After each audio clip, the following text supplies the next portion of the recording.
Hello and welcome to Nollywood Film Club. I am Mr. C, a critic, and I hope you're doing well. Even though, yeah, I know it's long. Don't you think I know? I hosted it in real time, so yes, I understand. But I think it's a fun conversation. I do, and you probably find more of it if you I'm gonna be honest, you find it more entertaining if you sort of familiar with the cast because I guess there's a lot of banter here. But if you want the short gist, um, I am the butt of most jokes. But obviously I give my own too. But yes, I'd like having a conversation with these people, and these people are very smart and incisive people, and they have usually very smart and decisive things to say. All right, despite not being very concise sometimes. All right, that myself included. All right, but let me give you the general gist of what's going on. We will be discussing about our highlights, our lowlights. There is a space for how Nollywood Film Club can do better, and you can actually just let us know with a review. Um, no one has taken up no one has taken me up on the review thing. I probably haven't said it enough, but if you do review and write a review down, I will read it at the beginning of these segments. That might be something a little bit more fun to do at the beginning of these. um yeah, also if this is too long, just look at the segments and look at the timestamps in the description, and that should help you if you want to skip through segments. Although I think everything is a banger, but if you want to check out my having listened to it, the lowlights are very much fun. Push and the feedback is very fun. Anyway, so I was saying we discuss highlights, lowlights, um, space for feedback, like um space for improvements, how NFC can improve. So that's criticizing the NFC space, and then there is hopes and expectations for 2024, and just generally summary of 2023. Yeah, that's a mouthful. Sorry, this is also a long one. This is just how the cookie is going to be crumbling. I'm sorry. I'll try and be more concise. But having said that, I do hope you enjoy Nollywood Film Club discussing 2023 year in review. Let's give it a shot anyway. Welcome to Nollywood Film Club. We do discuss Nollywood movies every Sunday. We are doing not movies. We're having a discussion about Nollywood Film Club today, which is should be fun. We're going to be reviewing the year. Or we're going to spend more time on the latter half of the year because we did do a sort of mid-year review. But yeah, we'll discuss our highlights, we'll discuss our lowlights, and then we can discuss what people think we can do better generally. So yeah, and generally highlights now. So what highlights can be? Highlights can be some of your favorite films. We'll take a top 3 or 5 or whatever you can do, or just the space. So maybe the film wasn't good, but you have positive memories of the space. All right. So Nollywood must change. You were first. Please tell us. Okay. My highlight for the 2023. Uh, I think my favorite movie this year would be The Trade because this movie, apart from Blossom's accent, I think this movie is the best movie that came out this year. If I could remember, if I could, I did everything. I tried to like find other movies that were better than The Trade. I couldn't find any. So The Trade is my best movie for this year. And I kind of realized that this movie was made like was it about more than 5 years ago? Maybe, I don't know, but it's been long. they made the movie, and it came out to to top movies that were made last year or this year, and it's kind of crazy. So I think this movie is the best movie this year, and I was I think we had just not too much negative reviews. I mean, you know, negative comments concerning the movie. The only thing were people were just complaining about the accent. Yeah. So my next highlight was Before Valentine. I think that movie, as bad as it was, it's kind of felt like a feel good movie. And I don't know, if you wait before Valentine, something to check yourself. You are a real hater. Hater. Not because you're an hater. You are a real hater. If you wait before Valentine, it was not a good, very good movie, but it was kind of, a feel good movie, and I kind of enjoyed it. Um, okay, another one is Jagun Jagun. I kind of feel I was glad a movie like that was made because it looks like they spent some money, like some big money on it, and but even though the storytelling was not perfect, but I'm kind of glad that we had like a yeah, I call it an epic of that scale from Nollywood, and you know, it kind of did well with numbers in a way, and but it was not the perfect movie, but I kind of, it was a great thing for Nollywood. And then House of Secrets happened to us. They, I kind of like that they did something great without it. I mean, not like they did something great, they did something of that scale. It was they were trying to make something different, even though they couldn't, get what they wanted to make.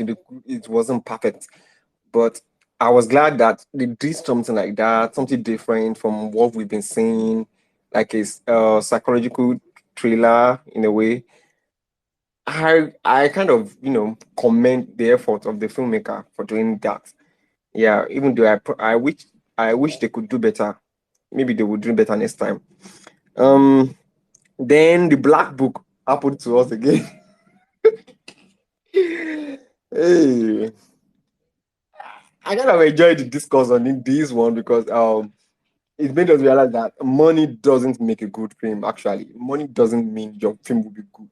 You could spend a lot of money on a movie, you could spend millions of dollars, and it will come out not too great. It will even come out less than mid. Yeah, I kind of appreciate that people really learn that it's not about the money. I don't know. Maybe the friends of the filmmaker didn't learn that, but kind of glad that the audience, most of the audience learned that um, it's not about the money. It's about the storytelling and some other things. So I think these five were my kind of highlights for the year in a way. Yeah. All right. Thanks. Thanks, Not Nollywood Even must Must Change. change. You put Before Valentine in there, and not just as a you enjoyed the space as a feel good movie. I will catch you on that one later. But thanks. All right. I've probably lost track a little bit of the people that came in. I think Atas might have been second. Girl, it was It me. was me. Definitely not I'm second. kidding. You were I think definitely not Vanessa second. came fast and got dropped off. Probably what happened. Vanessa was not second. I know Yeah, Vanessa but was I third. came it was second me. because by the time I came, Otas wasn't on the speaker list Okay. anymore. Am I actually? Yeah, Because because I she No, yeah, came because on she got and kicked off. And she dropped. no, I got um, dropped off. oh, you're not second now. I'm second. I don't care. Vanessa can go. Yeah, I'm just playing, Otas. Like, I don't care. All right. I don't think I have up to five. But I did enjoy Abara. Mm, um, some that's some faults, but overall, it definitely deserves the place it has on the list based on the score because it was not the best year. But Abaram definitely is a feel good movie, unlike some people just said. And it covered a lot of good notes. So that was, yeah, that was definitely my favorite for the year. Lost of Kuroshi, honorable mention, even though it's old as heck. It's always a fun experience, albeit a little confusing sometimes. Um, oh boy. I mean, I guess Madame Koi Koi chapter one. It was, it had, it was definitely a a decent premise, and I really enjoyed the story they were trying to tell. Ugh, yeah, but oh, the Black Book was actually fun. Um, it was very fun. I'm a lover of action, and RMD was fun to watch. So those were my favorite four. Yeah. But this year wasn't. This year was very hit or miss. Very very hit or miss.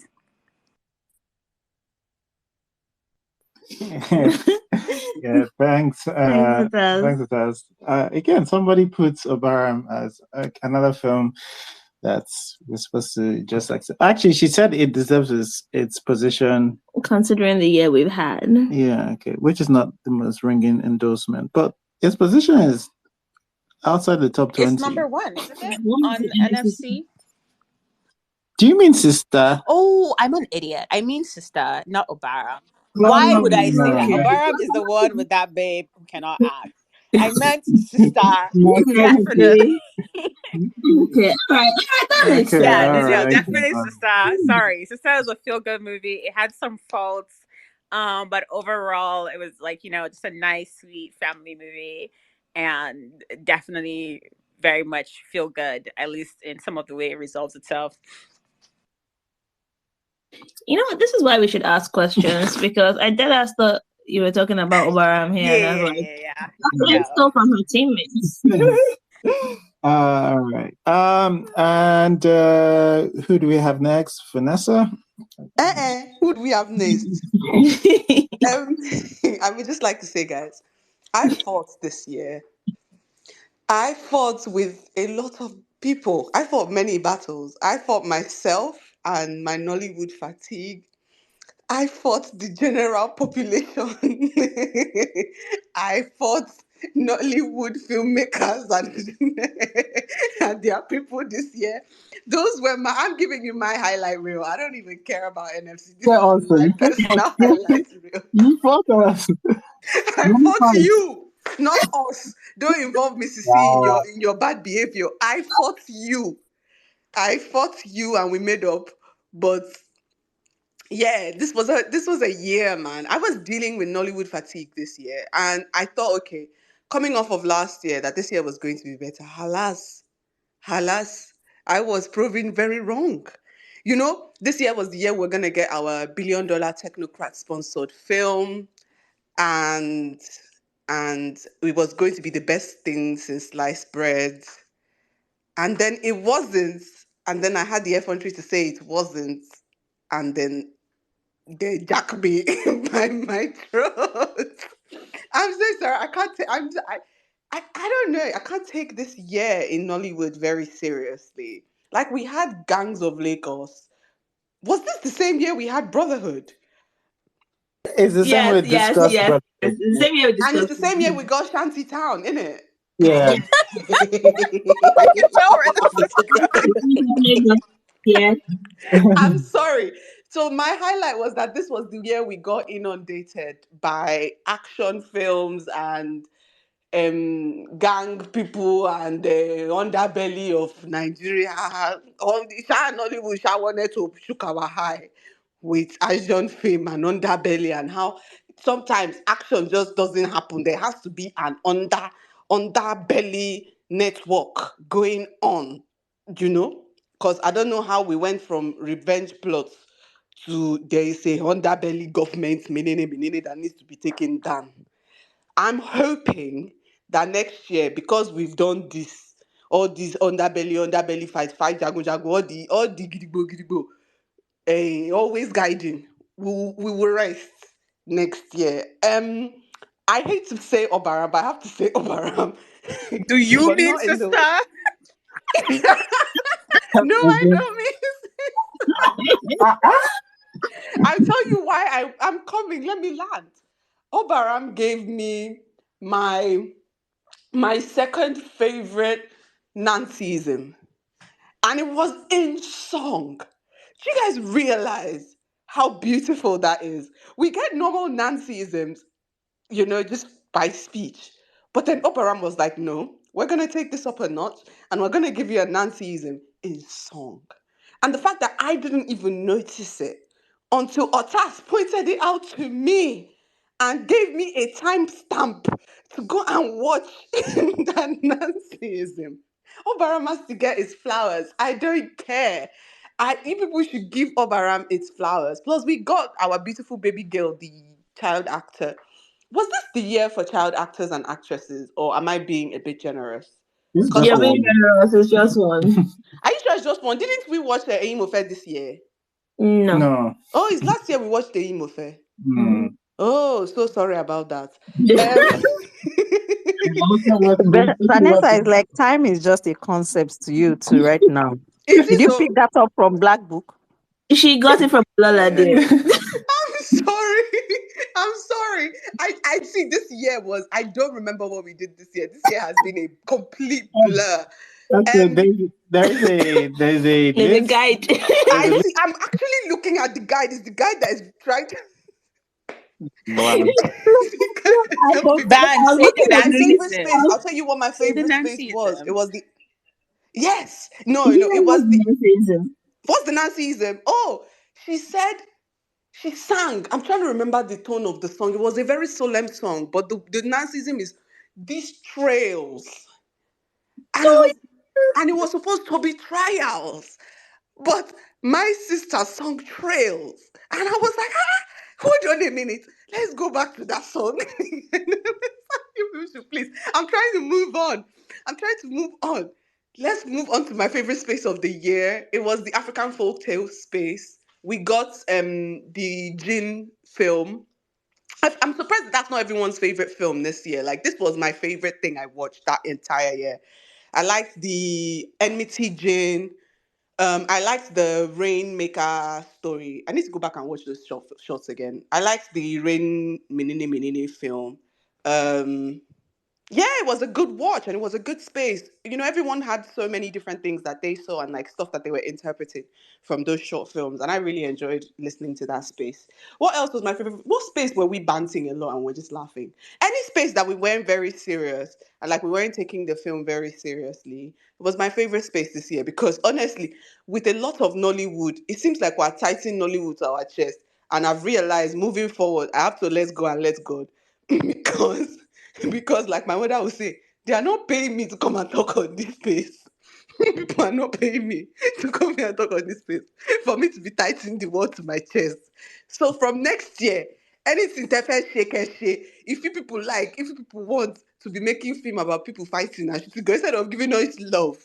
If one need love, need season of love. This is giving season. If I give one need love this season. So anything that people should do next year. If you people like Valentine should come, people should bring film of two friends fighting over one foolish, undeserving man in the name of Valentine.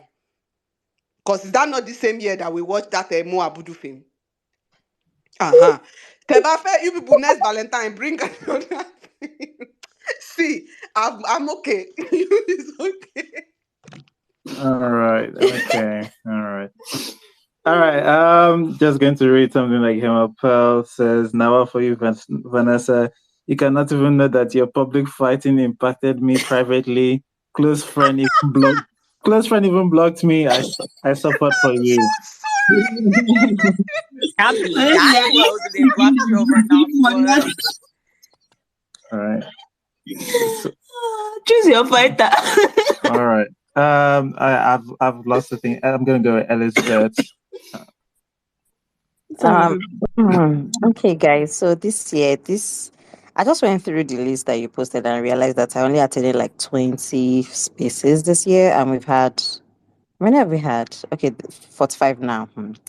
This year was the year that I decided that I will not watch anything that I do not want to watch. Like before Nollywood Film Club last year, I did not used to watch some films. Like when I see director or somebody, like if I read the synopsis and it's not, I would like no, I would choose my piece. But last year, I decided not to choose my piece. I was watching everything. Like Vanessa said, as if somebody was paying me for it.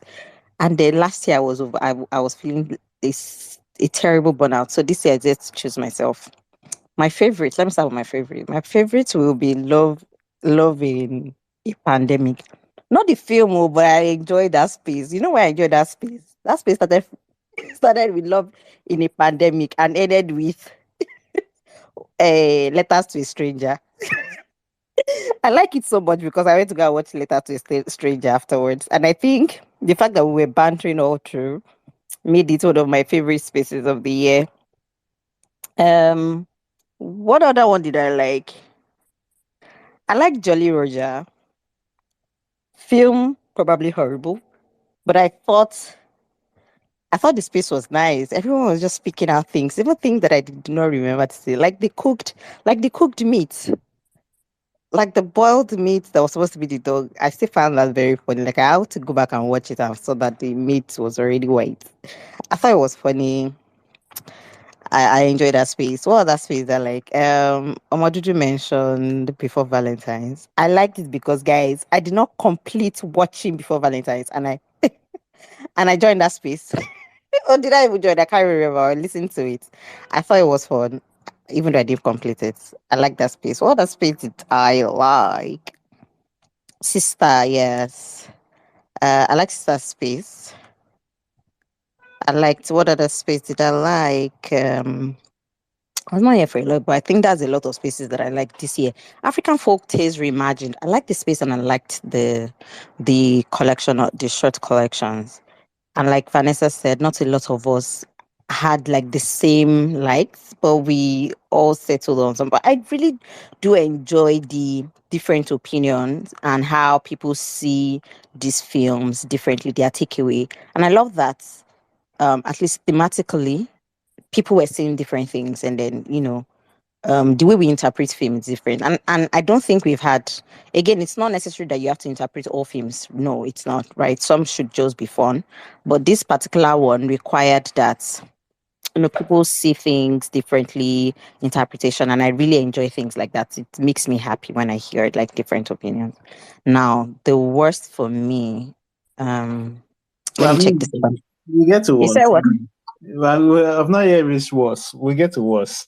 Although what Okay, would no, take no, your okay, no worries. movie? Okay, I want to say one more thing that I like. Do I think I enjoyed Madam Kwekwe chapter 1? I was not there for the second one, but I actually like that one too. All right. Okay. Yeah. Yeah. Using your piece. It's funny. Like I just read in chapter 1. That's another. That's another. That space. There was a lot of drags for Far From Home. Just yeah. To the Courtesy point. of Aneza and company. I feel like anytime there's a cast of young adults And that forever look will like be. young adults, And Far will From forever Home, be. that smoke. Look. Because And I will anybody be can do there. better than Far From Home. I will be there to cook. The one Okay. for Sarah was a hilarious space, man. The what? The Which one one? for Sarah. The That one? was Yeah. Oh my god, Oh my yeah. god! I got vindicated. No, fuck you. I got vindicated recently. You did not get vindicated. My Mrs. C's family are here. My brother-in-law, my mother-in-law are here, and they took my side. I was so happy because they were not exposed to the trailer and the marketing, and they didn't have room for disappointments the way we did. I'm sorry. They took. Your brother-in-law took in what you said and still interpreted it the way I did. Anyway, let's In not. fairness, I don't know how sober he was. This is not counseling, my dear. This is not. I was about to say. That's Thursdays. No, we need to buy £600 for the class. All right. Anyway, okay. Next, I'm gonna go with Rotimi.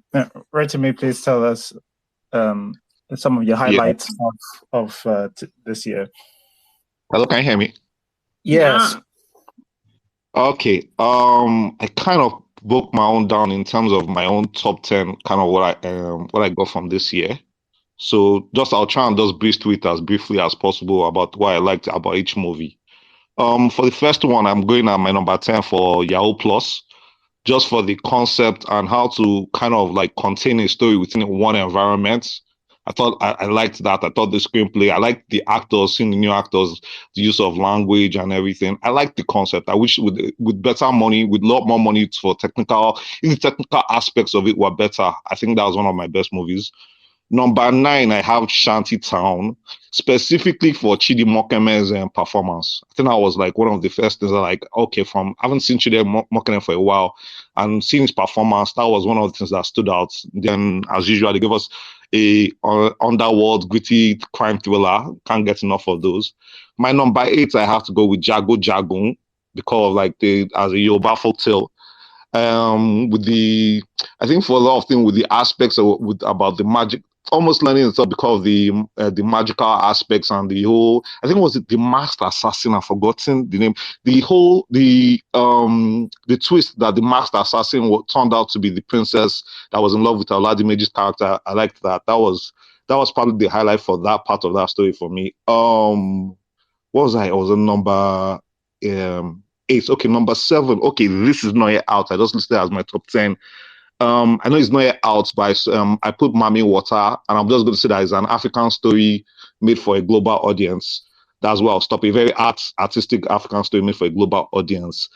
Number 6 is The Black Book. Just for, first of all, number 1, The Black Book, because of the ambition, because of the scale, because of the cinematography, because of the art design, and also how to learn. For people that said I don't know anything about the business, I was like, that's the best way to learn how to market yourself individually as a producer and a director of a film. People should take notes if you want to learn from the business. I just had a query about story design, and it was like, oh, I don't know the business because I'm not paying attention to how people market themselves. Well, I still love it for a scale and ambition. Number 5 has to be Madame Koi Koi, and specifically Madame Koi Koi chapter 1 for the story concepts, the idea, the secondary school location, you understand, brought a lot of nostalgia for a lot of people. The punishment of the young students, the Madame Koi Koi character, because a lot of people have heard about the urban legend of Madame Koi Koi. So I'm like, okay, that's for at least for the first chapter, a lot of people interested, a lot of people talking. Second chapter, not so much. A lot of exposition kind of killed all the momentum, but promise. Number 4 for me was The Trade. The Trade, because of I think I was one of the few people that actually liked the characters. I think is it Blossom that was the main character, even though a lot of people had a problem with the Igbo accent. I think that was one of the most realistic attempts of yeah, hello? No, okay. It's just like you mentioned some films that we did not discuss on Film Club. So Which some of us just don't know. So which one? Oh, these are the oh, I thought. Oh, sorry. Carry on. Mommy, what we did not discuss? I thought that was a mistake. That was the only one I knew was a mistake because I had it just because I saw it. Yeah. But yeah, so sorry. Okay, cool. The Trade, the characters, I like Blossom. I think that was like probably the most realistic police investigation. I just liked the investigation. I liked what's her name? Was it Rita Dominic? Who was the hostage? I liked her. I liked this guy. What's the guy's name from Tinsel? Shit. Gideon and Staneze, they are like them playing off each other. Then Blossom as the main kidnapper. That was actually cool. Number 3 was Ijogbon for just Kunle Afolayan in terms of his own consistency, his own production values, and the characterization of the young actors, and just the setting of that Yoruba setting of that sound, just how using that to tell a story. I liked that. I like the fact that Kunle has a steady way of delivering what he can deliver. And my number 2, but both that gave me the most emotions this year was Sister from Biodun Stevens. Had the most heart, most emotion, had the most thing that resonated with a lot of people that they could get behind the character, the struggles and emotions of the character. Kehinde Bankole, probably arguably the best performance this year. I think that will probably be for Sister. Then my number one, because of scale, ambition, art design, cinematography, what I feel like, what the most ambitious attempt in the whole Nollywood for this year was Gangs of Lagos. I like the fact that Jadi is as per pushing. I think that was the one that, for me, I think that out of this year, the thing that actually tried to push the boundary, only thing I tried to really push the boundary on what we can do within Nollywood was Gangs of Lagos. And I really appreciate Jadi for her effort, because I know that she put a lot of effort in putting that together. So yeah, that was for me this year, my own breakdown. All right, thanks, Rotimi. I actually thought when he said The Trade, I thought he said Betrayed. I was like, what film is that? I haven't seen it. But, all right, thanks anyway. All right, I'm just getting at this point. Wayne's rant. That was like the last person. No, sure. So my highlights. I don't think I'm going to do. You said it doesn't have to be films, right? It can be spaces. So I think my highlights is, I think there was a space we had where it was like, I can't remember what it was, but it was like you were picking off speakers against each other, and I remember I think Vanessa was in the final, and like you and Vanessa had this like big thing. Anyways, I really enjoy. Perfect. Yeah, no, I know we've all moved on. Anyways, I just really enjoyed I've the not vibe. moved on. No, me, I've not forgiven him. He still owes me something. Okay, moving on now. I just really like the vibe that we have. So I've not been on NFC for a long time, and I just really like how everybody has like a completely different understanding of what film is. And I think my highlight has been like so many varied opinions. Uchenna is listening, he's not speaking, but I really like the way Uchenna sees film. I think I'm not like hyping everybody up, but I also really like Vanessa's eccentricity and how she's like willing to fight everybody on this planet. So it's like some I'm actually a lover. Oh.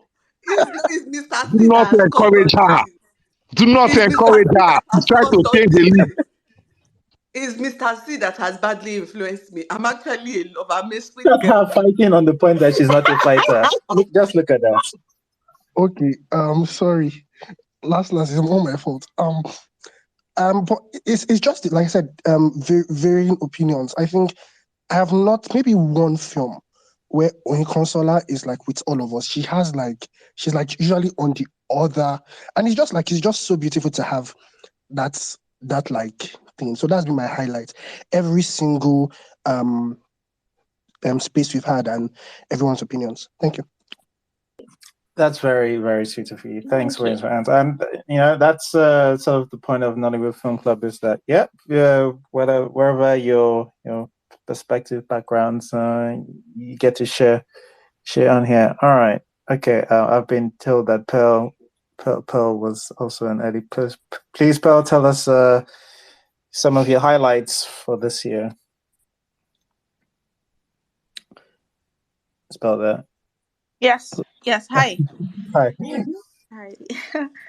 Yeah, I don't know. I might be a bit all over the place, but let me set my timer. Wait, don't start counting me yet. Oh, wait. Right. So there were a few movies that I enjoyed to varying degrees, but in no particular order. Of course, The Trade was outside of cinema movies. On a streamer, The Trade was probably the best thing I watched this year. And then I enjoyed Sister as well, especially for Kendi's performance.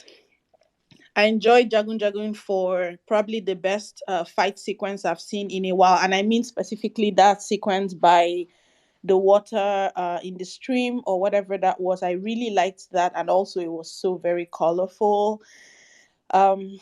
I liked...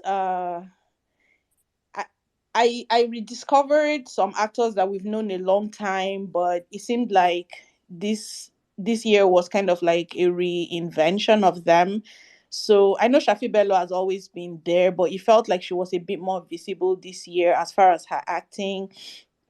I've also known Sean Farquhar a while, but this year seemed like the year that I really saw him as a strong actor. And I liked seeing a lot of our favorites like come back, as somebody has already mentioned from Shantytown. What's his name? Chidimokeme. I really like him. And just a few other people like that. I liked this was the cinema movie, but to see Kanayo and just so on. Then my very favorite thing I think is this space, this film club, this Nollywood Film Club. I only unfortunately discovered Nollywood Film Club this year, and I've binged like so much that it eventually made it to number one podcast spot for me in Spotify. So I just love that this space exists, and I think only yesterday alone I've recommended this space to two people, and that's like multiply that by like every day. I'm always talking about this space, like whether you're a filmmaker, whether you're just somebody who appreciates movie, whatever. Like I'm like, it's just such an easy place to just come and hear like sort of a preponderance of thoughts and ideas, from different people who are not quote unquote academic like critics or whatever, right?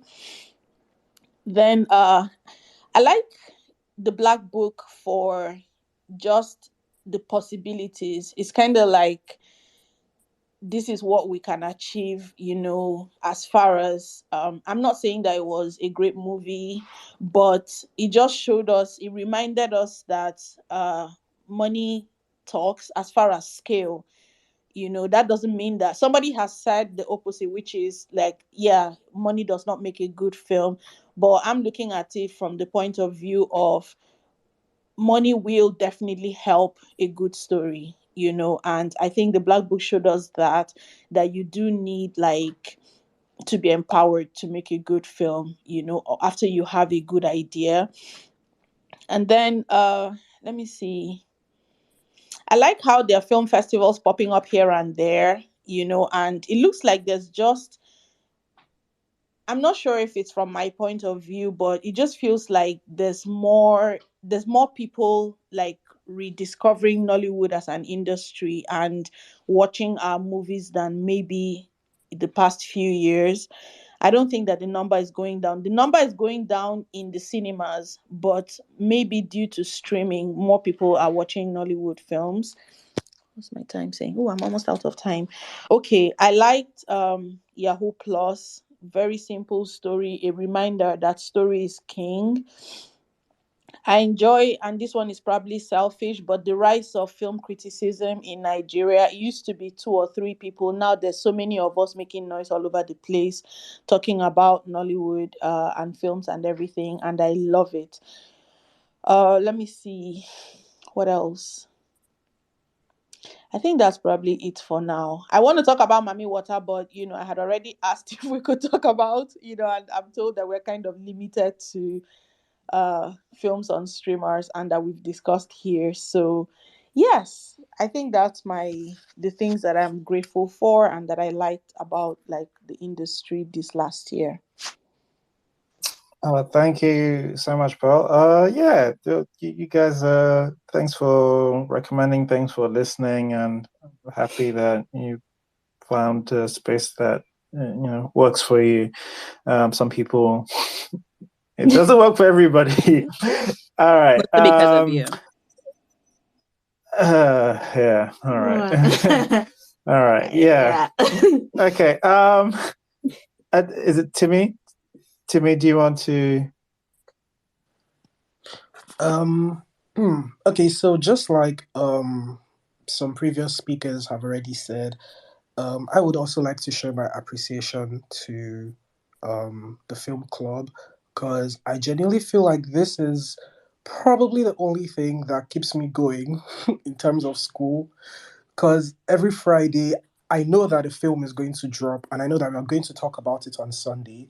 So whenever the week starts on Monday, I know that I have something to look forward to at the end of the week. So I feel like that just keeps me going, and will I say makes me not lose my motivation when it comes to school, or like when I'm having like um a down moment or something, I know that I have the film club to look forward to. So that's something I really appreciate. In terms of what I liked, my favorite spaces and films of the year, I'm going to go with The Trade, Ijobon, Before Valentine, She Must Be Obeyed, Sister, The Order of Things, Cooking the AMVCAs, as well as Nullified. For Nullified, I remember when Mr. C posted, who do you think is going to win the fight? And I think it was three people, right? And I think Vanessa was there. There were two other people, although I don't remember their names. But when they said, "Oh, when they were like, okay, vote for who you think will win," at first I wanted to vote for Vanessa, but I don't know, something just told me that I don't know, but something just told me to vote for another person, and luckily for me, the person who I ended up voting for was who won. So yeah, I guess that's something good to take out of out of the So you were nullified. plotting on my downfall. No, I was not plotting on your downfall. I was not plotting on your downfall. I just thought it would make a good plot twist if you didn't win. So I If you wasn't say plotting on your so. downfall. If you say so. Shout out to Leahy, by the way. Leahy was our winner. Undisputed. If I should grab you. If I should grab you. Go on, Timmy. Okay. Yeah, cooking the AMVCs, it felt like, oh my god, like I could finally just rant. Cause ever since I can remember watching the AMVCs with my mom, the both of us would always have like one or two things to complain about, like, oh, why is this film nominated, or why was this film snubbed, and this, da da da. And this has been going on for like years and years and years. But finally there was a space where I could just rant and say everything that I wanted to say. And I just hope, I pray that maybe the jury members or the producers or something find the space and actually listen to what everybody had to say, because I feel like they would learn a lot from what everybody had to say, and that's definitely going to make their production and the award show much better. For the other of things, I wouldn't say it was a great film, but the fact that this was a debut film and from Dr. Sid, who I think went from, I don't know if he was a music video director or if he was just a singer, but he just went from the whole music industry and he transitioned into Nollywood. And the fact that he was able to make a film that I personally wouldn't consider it bad, and I also wouldn't consider it great either. But he was able to create something that was relatable, that was fun, and I feel like that's what I really liked about the film. Um, Sister, I loved Sister, because the day that Sister came out, I just finished having a very, very annoying test, a test I didn't prepare for. So I felt a bit down, and I was like, okay, well, Sister, they said Sister is going to come out today. And so I went home and I tuned into Prime Video and I watched Sister, and I felt much better after watching the film. And I feel like that is what films should do. Films should be able to, like, make you move from one emotional state to another. And I feel like Sister pulled that off perfectly. And I feel like I also kind of feel special about watching Sister, because unfortunately, I think a few hours after it released on Friday, they removed it. So the fact that I was able to catch it earlier than some other people would have, yeah, that was nice. For She Must Be Obeyed, she must be obeyed. That show for me was just camp. I think that's just what I'll use to describe it. I would say it was camp, cause I watched it with someone. Like, I watched it with someone, and I feel like watching it with the person made it more enjoyable, cause they seemed to be enjoying it. They were laughing, and that just made me appreciate the film quite more, because I didn't expect the person to enjoy the film because they are not Nigerian. So the fact that they were enjoying the film made me appreciate the film. Um, What else? Before Valentine. Before Valentine probably has to be my favorite space of the year because I feel like everybody was against Mr. C. Mr. C was the only person who was adamant on the fact that this was a bad film. But I think lots of us had to disagree with Mr. C. And yeah, I really liked that. Ijogbon 2 also has to be one of my favorite films of the year because young actors. What else? What else will I ask for? Young actors that can act and were well directed. Yeah, sure, the film had um its faults here and there, but it's really made for an enjoyable watch. And I feel like what makes me enjoy Ijogbon so much, or what made me enjoy Ijogbon so much, was the fact that a lot of the things that week in, week out, we usually hear complaints on the space about, oh, so character is not consistent, or so wasn't set up. None of these problems or none of these issues that we usually complain about were existent in Ijogbon. So watching Ijogbon just felt like, oh my god, so we can actually make films that are well set up from the beginning to the end. We can actually make films where the characters are consistently written from the beginning to the end. And yeah, that was what I really loved about Ijoba. And my final film of the year will be The Trade.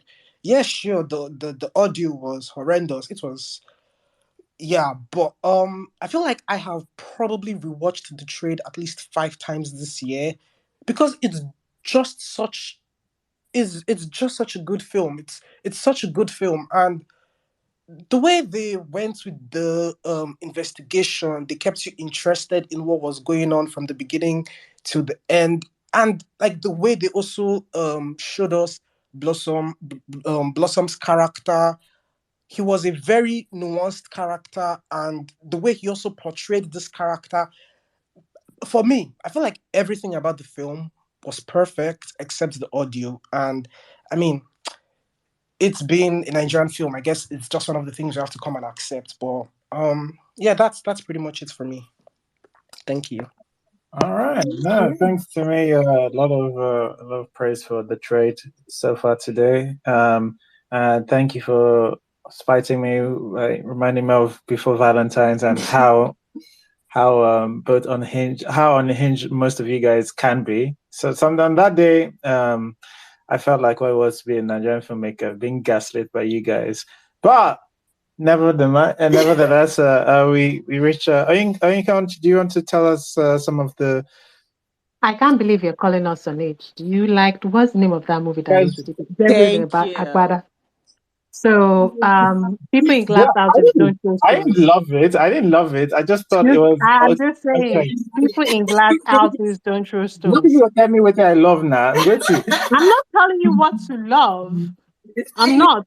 No, What I'm saying is different. Again, people in glass houses don't throw stones. I'm not throwing no, stones to no, no, nobody no. You're saying I because I love know it. I'm in Because a I did glass not love house. it. I know I'm in a glass house, but some people need to also know that they're in a glass house too. I'm just saying.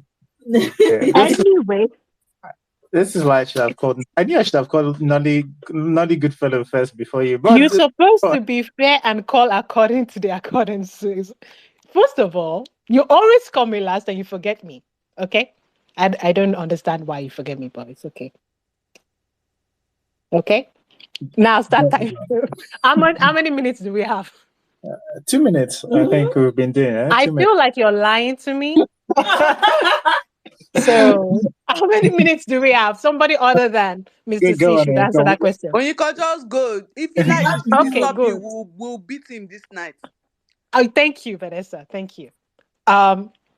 So this year movies have been okay. Movies have been okay. And so what should I say are my favorites? Every spaces was lovely and wonderful. Some spaces were more vindictive than I would like. Because I'm there so people can join me with your vindictiveness. And we should just remember that there are people who are fans and they don't have a life and they can find you. So this is just a warning from what has happened this year. So I have nothing bad to say about any movie. I liked every single movie. There's not a record that showed that I was disparaging to any movie at all. At all. So my favorite movies, I don't actually have a favorite movies, but movies I enjoyed Battle on Bookie Street. Uh Gangs of Lagos was a fun romp. It was what? I know I'm being recorded, okay? It was a fun romp. Gangs it had moral issues at the end, but it was fun. It was fun to see um Gangs of New York type story here in Lagos. It was awesome. Uh Shantytown had some good work. There was some good production work going on in Shantytown.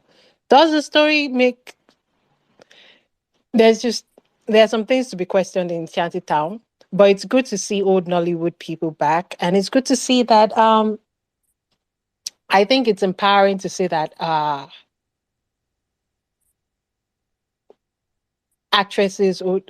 Nollywood actress produced something like Shantytown. I'm pretty sure it took a lot of coordination, and it's kind of good to see that we can do that too. And this year we've seen that in terms of production and like coordination and that Nollywood is definitely improving. In terms of story, it might not be. But in terms of production and the technical aspect of things, we are improving slowly, slowly, and we can at least uh, match some of the international cinema, I guess, quality in terms of production. I'm not talking in terms of like storytelling. Storytelling, we had that before, but now it's a little bit, yeah, it's a little bit different. It's a little bit different. I like Jagu Jagon. Jago Jago is an epic that I think was amazing, and I think it is like a popcorn epic that is pretty okay, no problem. Most movies this year was not that bad, except for I'm not I'm not saying they're bad. Obarami was I enjoyed the trying of a musical. And you know what? It is better to try and fail than not to try at all. And I'm not saying that sarcastically, I'm saying that realistically. Um, and this year in Nollywood, I have to say, Nollywood tried. Like they really did try to go out, and maybe they might have faltered, but at least there is trying, and it is interesting. It is interesting. Like at least interesting is that things are happening. It's not a safe paint by the numbers things that we've been seeing in maybe other film industries. Like for instance, now a lot of Hollywood movies are just paint by numbers. The big ones, they just paint by numbers, and it's like getting boring. It's getting ridiculous. But in Nollywood, you can still always find some sort of artistic, some sort of trying in it, and that's what makes Nollywood wonderful. Uh, so, like, I don't think most of these movies failed completely, except for Devil in a Bada. No, okay, Devil in a Bada. Production wise, kind of okay, kind of okay. It's just that there were so many. It's the thing that got me for Devil in a Bada is like it was almost there. And as everybody said, I am very, very like I have a big range of like what movies can be. I have a bit. That thing was just so annoying. It was bad acting. There was just multiple lines of failure at Devil in a Bada.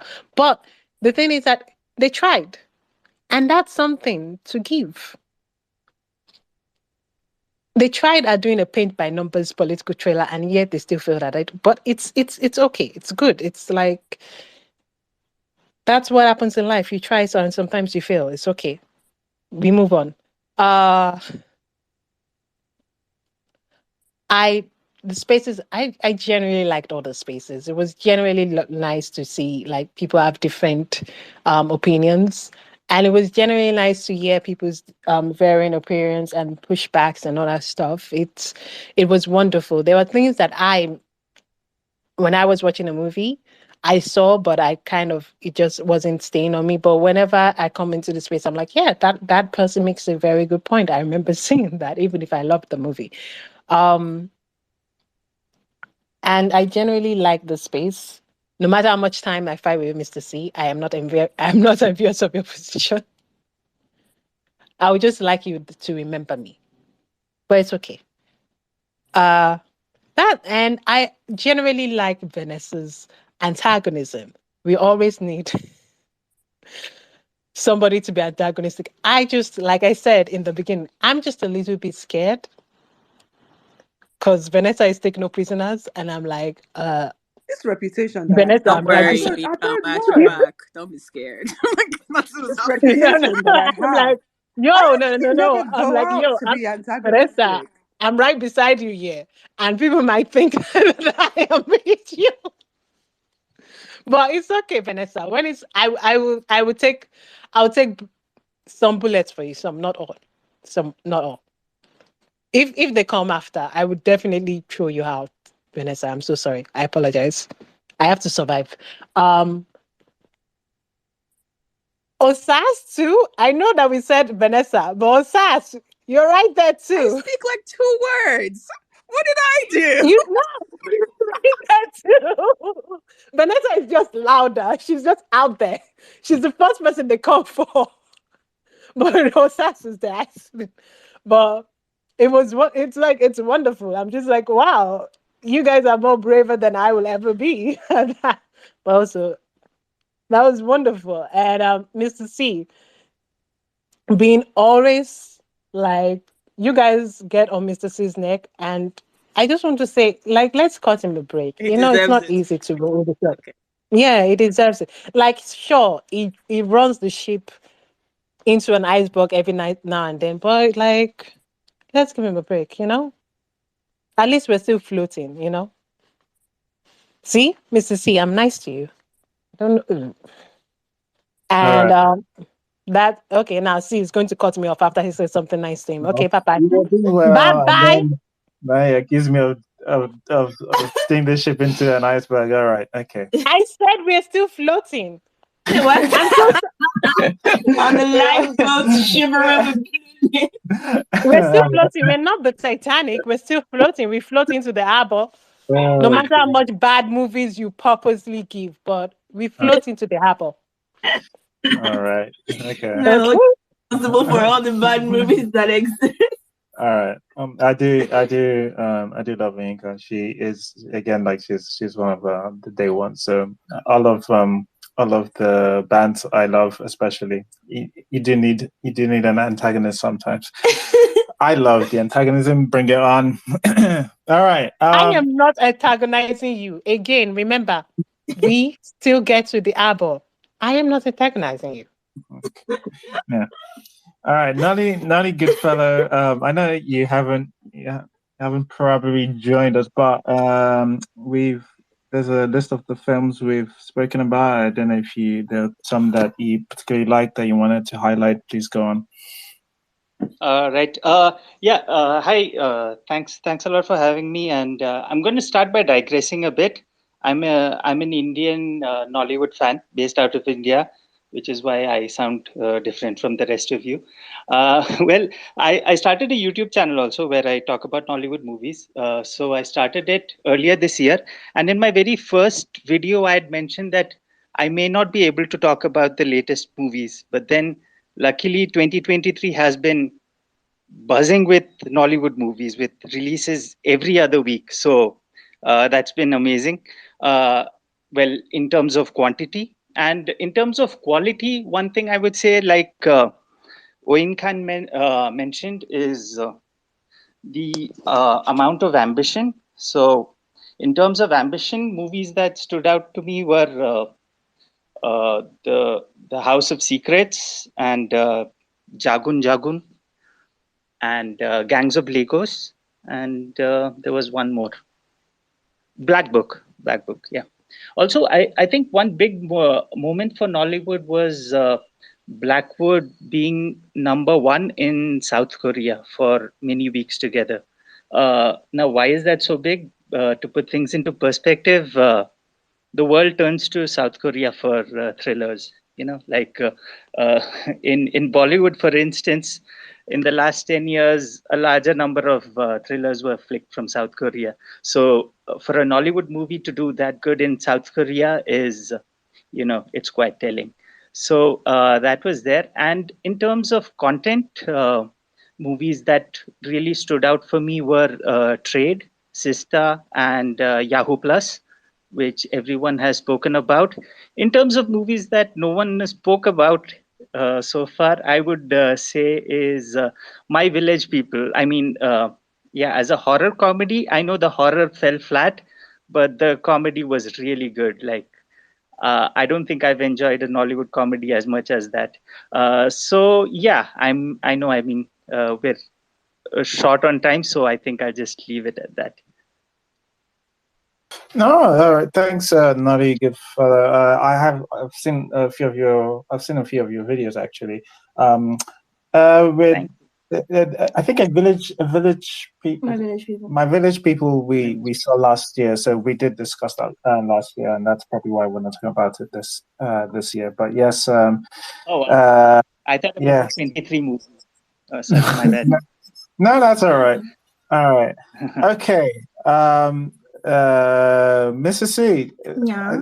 We've had everybody. Oh, yeah. Benga wants to say something. Sorry, Benga. The space is. I think the space is full. If you put up your list, we can read it.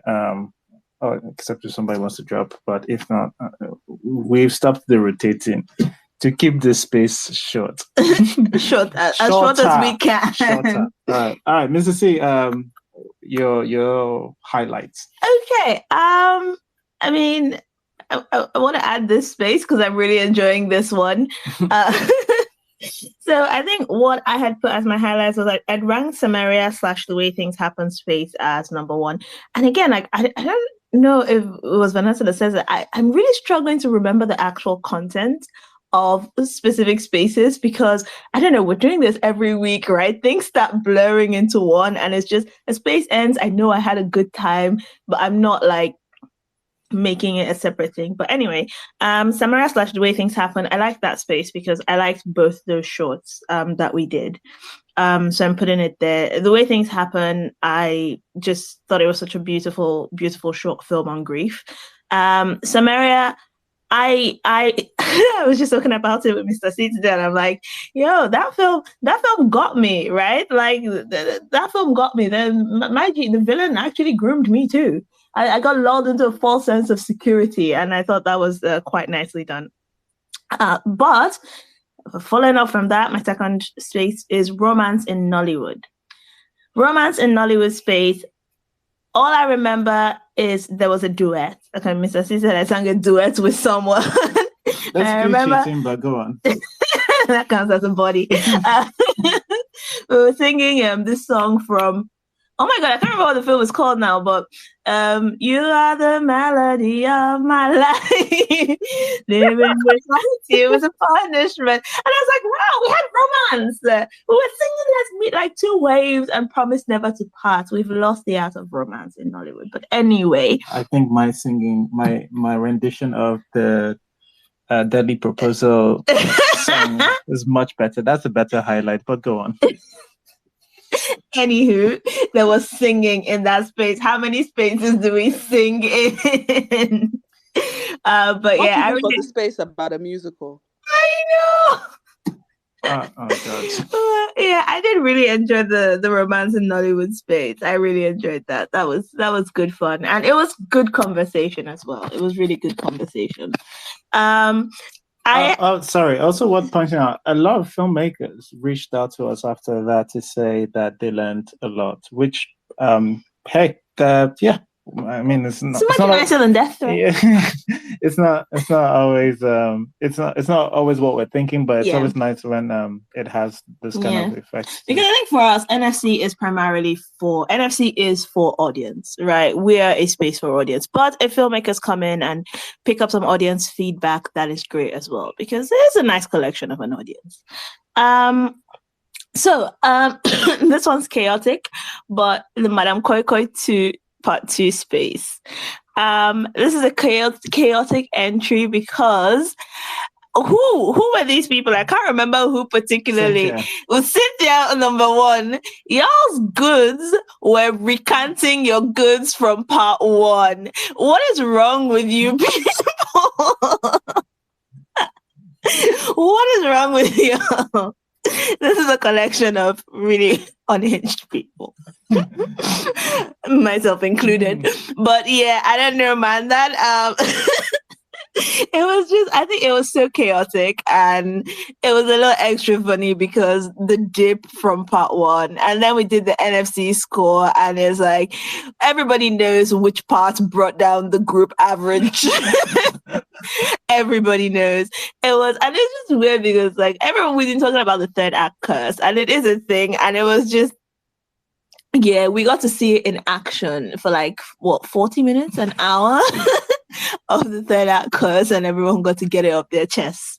Moving on, feminism in Nollywood. Now, I think I do enjoy the film spaces, but like there is something I really enjoy about the conversations, right? And as much as I hate giving people homework, the conversations I find so interesting when we have the topics. And I think the spaces I enjoy the most are spaces that also spark film spaces that spark those conversations that we could have on separate spaces. So feminism in Nollywood, I really enjoyed that conversation. I really enjoyed that space. I mean, I do usually feminist, so that was fun for me. And yeah, it was a really good conversation all around. You know what? My mother-in-law listens to the podcast of that space, and she sent us a note to say she really enjoyed it. So, you know, I'm taking that as an extra plus. Then we have Shantytown. Again, I liked the Shantytown space because of the conversation it sparked. I think we had really good conversation around that Shantytown space. I think when I mentioned it earlier, Mr. C went back and watched and listened to the podcast because, you know, he's the one that does receipts.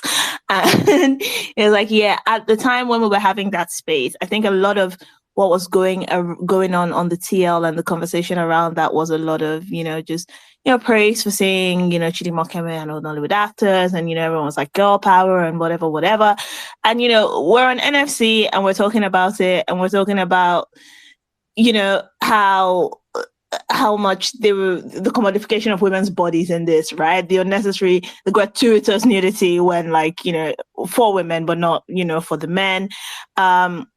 It was really such an interesting conversation we had regarding Shantytown. And if I remember correctly, I think some of the filmmakers were also on the space and they stayed for quite a bit, which, again, for me, NFC is for the audience.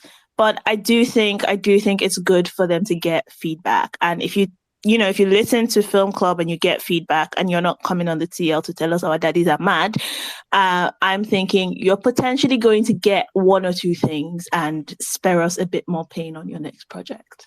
Oh no, he subbed us. So oh yeah, he did. Oh, it's not even him I was thinking about. He subbed us. Yeah.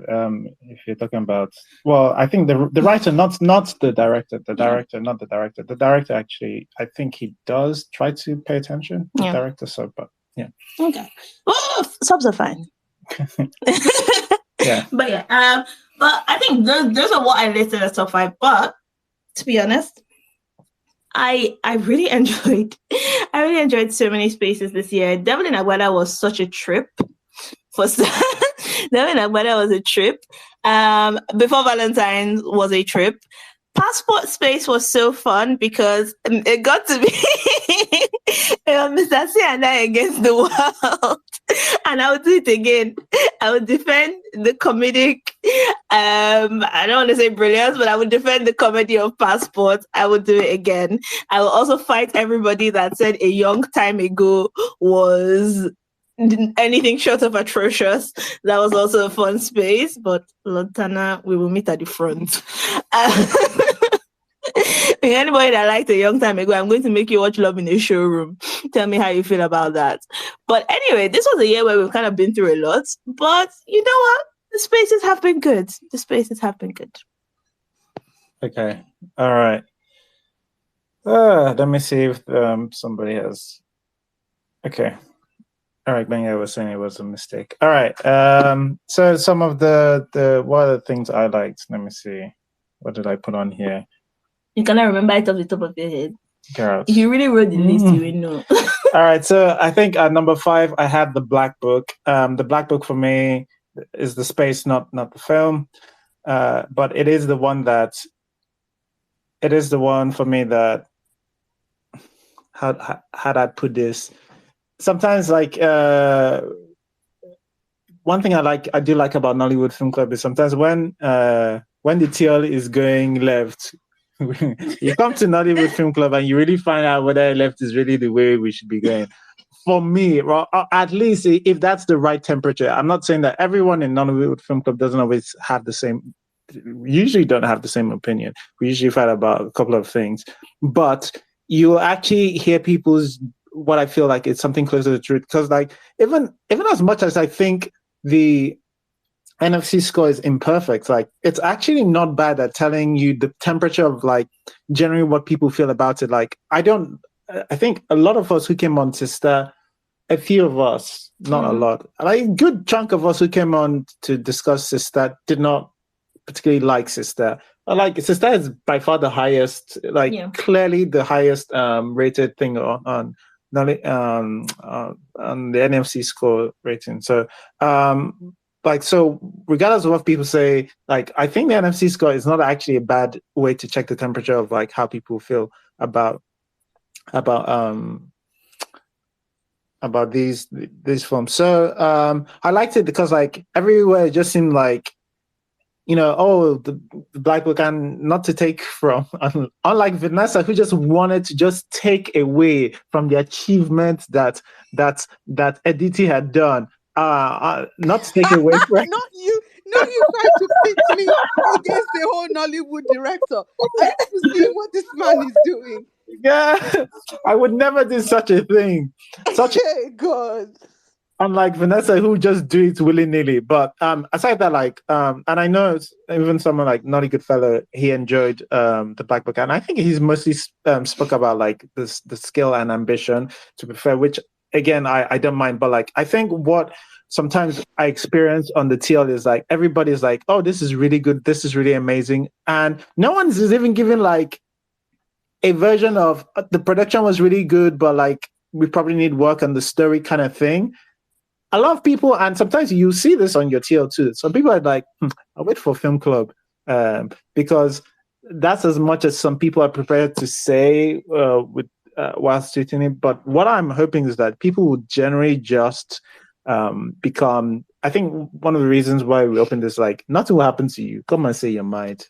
And what I hope is that people will just become more honest and more less scared about tweeting exactly what they think about certain films, without the need for fear. All right. So that's just. I'm So sorry. what you're saying is they need to be more like Vanessa. Vanessa's like. Vanessa. Exactly. So like what you're saying is they need to be more like Vanessa. Vanessa is an example that you can take on the world. You will not die. You will not die. Nothing will happen. I did not die. Because it seems like the audience actually does like it to some extent. In fact, a lot of it, whenever we have clubs, the pushback is always, you guys are thinking too much. Turn up your brain.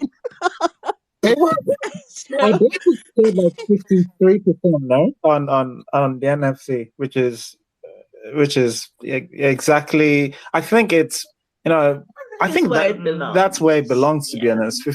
About 53%. Let me just double check this. Black. Yeah. I can't really see it right now for whatever reason. My eyes turning on, Okay. Anyway, but like it's not rated particularly that high. It's rated about in the I think low 50s or mid 50s. So that's fine. that's fine. But like if you saw the TL, you would not have suspected that. Anyway, then what did I have as number as number 4? I had Devil in Agbada because oh my god. I think both the film, the experience of watching the film and the space, it was just so much chaos. And I'll repeat, this is not a good film. This is a very, very bad film. Very bad. But it's 6% on the NFC score. You guys are mean. 6% on the NFC score. It's a very bad film, but I enjoyed the chaos. It is so ridiculous, and it's. Did I mean? And I enjoyed the chaos so much. It. Yeah, I just love stuff like that. It's not quite Blackberry Babes or Weather for Two, or Namaste Wala. Those are the three, obviously, my masterpieces when it comes to. All I hear is motive. Motive. Can you see how he's hiding the fact that he likes the movie instead of him to just own it with his own heart?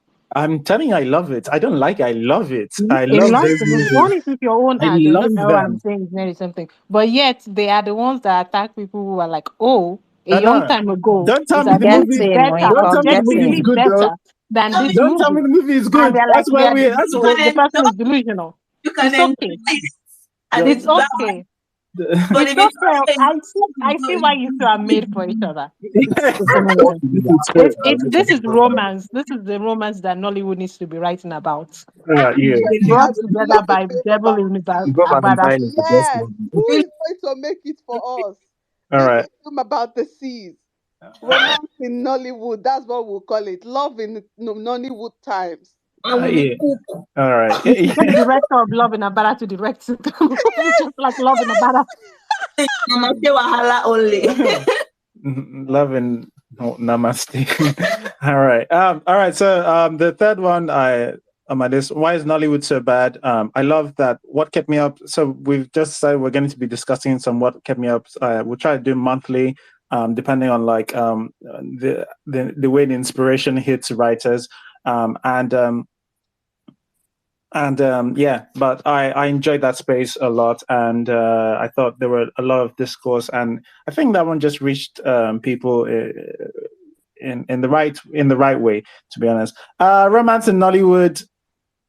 I also have on my list. Mr. C has spoken about it, and AMVCA. Timmy mentioned AMVCA one, but I love this was my favorite. I think from that day we spoke about it, and nothing has surpassed it, because for me it was the most I've gained from Nollywood Film Club space. I had an idea of what I wanted to do, but like what ended up happening on the space by far surpassed what anything that I could have come up with. So that's I said it's probably the best group project I've ever been into, because like collectively the cooking was great.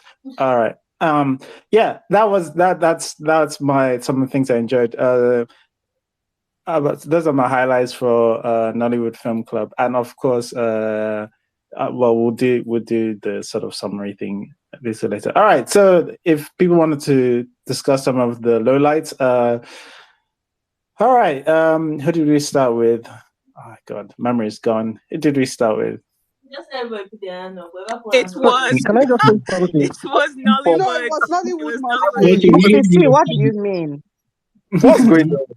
Nollywood must change. I'll tell you what's going on. Mr. C is getting old. Mrs. C, run away, find you a young lover. I'm waiting for life Fisher. No. Don't do that to that young man. That young man doesn't want to watch you Devil in Agbada. It is Mr. C. They are made for each other. All right, none of his name Nollywood must change. There's only one Nollywood must change. Nollywood must change. Please go and tell us your lowlights. You mean the worst movies or what? I don't understand. Either the worst movies or the worst space or the space you Okay, like, generally like. Okay, my Lowlights for Nollywood. I think we we still don't know. Maybe we got was with our storytelling actually, because I kind of feel like we still don't know what storytelling should be like. 'Cause you have high anticipation for a movie, you're excited for a movie coming out, and then it would disappoint you, and you'll be like, because for Black Book, I think I was expecting something good for Black Book, especially, and all of a sudden I felt like, nah, this is not it. And Gang of Lagos, because I kind of feel like we lack creatives in Nollywood in a kind of way. People who could sit down, raising stories, bring stories together, bring plots together, make great characters, tie them up and make a great storytelling. Because for Gang of Lagos, it was like a rip-up of Gang of London in a way. And I felt like, why would a great filmmaker like Jade sit down and do this? Like, seriously, why would you do that? Why would you copy another movie and just give us? You can't, use your imagination, twist the story, make it more better in a way. Even if it's not better, you can just write something. You don't have to be perfect. Your story doesn't have to be perfect, but just write something original. You know, it's Nollywood lacks originality. I don't mean like our identity, like something right in a Nigerian way, but we lack. Most of our stories are kind of not original. Like, we don't know how to make stories that are unique, that are different. Because most of the time we just recycle the same thing, and when we are not even recycling, we are copying from Hollywood stories, because, oh, this is a crime movie, it must be like this, must be like that. So even when you are using a formula, you would still make something that doesn't make sense. Like, okay, another Lois, she must be obeyed. I'm at this stage, like, I don't take Funke seriously anymore. Like, she's she she's beginning to look like a clown to me in a way. I don't know. Maybe our fans will love it. Yes, our fans will love it, because this is a movie that is coming out next. I'm like, this movie will not be good, but our fans will still love it. Sure. When she throws a little morals lesson, sprinkle it all over, they would love it. And, oh, this is the great movie. But she has not done anything great, because almost Omogeto, I struggled with Omogeto. I couldn't finish it as a stretch. So I was like, God, is this what people are shouting? I'm gonna get to this and that. She's beginning to look like someone who is unserious. I know she's trying to make money, but look at Genevieve. Genevieve is making movies, even though she's not perfect, but she's trying to make great movies. I can't. If you refer me to Amogeto and Lionheart, I would pick Lionheart over Amogeto, because Lionheart, I would keep referring people to Lionheart, even if it's not a perfect movie. But go back and watch Lionheart. It's something you can go back to watch. But now Amogeto, God, Amogeto cannot test the this, you know. So I feel like we could do better with storytelling. Shantytown. I was like, God, who are these people? For really, people sat down and write this. Oh, they don't know what they were trying to do. And when we are trying to do something to make it simple too, we are not saying that you should not write simple stories. But when you are not trying to do simple stories, please don't make it feel like you don't know what you want to do, because you would write, people will be the dialogue, people will be speaking. God. But at some point, I felt like people came to, deliver a speech in Town. The dialogue were just over the top, and they felt like they didn't feel like normal people would, speak. And these are the people they would come online to say, "Oh, they are the best writers, this and that. We've made magic and all that." No, we need to sit down. Writers in Nollywood need to sit down. We need to, maybe we should learn, or we should just try to be original. Should try to be original with what we are doing. But I don't watch movies and kind of pick someone. Oh, this person wore these clothes in the beginning of the scene. How did it change clothes, color? I don't. I'm not really kind of the technical person. But I care much about storytelling. I want to watch interesting stories. I want to see interesting characters. I want to see stories that, if you are doing comedy, let it be comedy. If you are doing romance, let it be romance. If you are doing magic, let it be magic. So that you won't feel like someone who doesn't know what they are doing. Like Ololade, all of a sudden we are seeing a random juju at the third act, like the last episode of Ololade. Like, what? How could you do that? Why? Why would you sit down and do that? You want to, all of a sudden things are popping up in a movie. Don't you know what you want to do? You call it a drama. A drama. Now juju is in the drama. So I think that is my low light for Nollywood this year. I believe we could do better with storytelling. That's all I have to say. All right. Thanks. Not much change. All right, Atas, what do you reckon were the lowlights?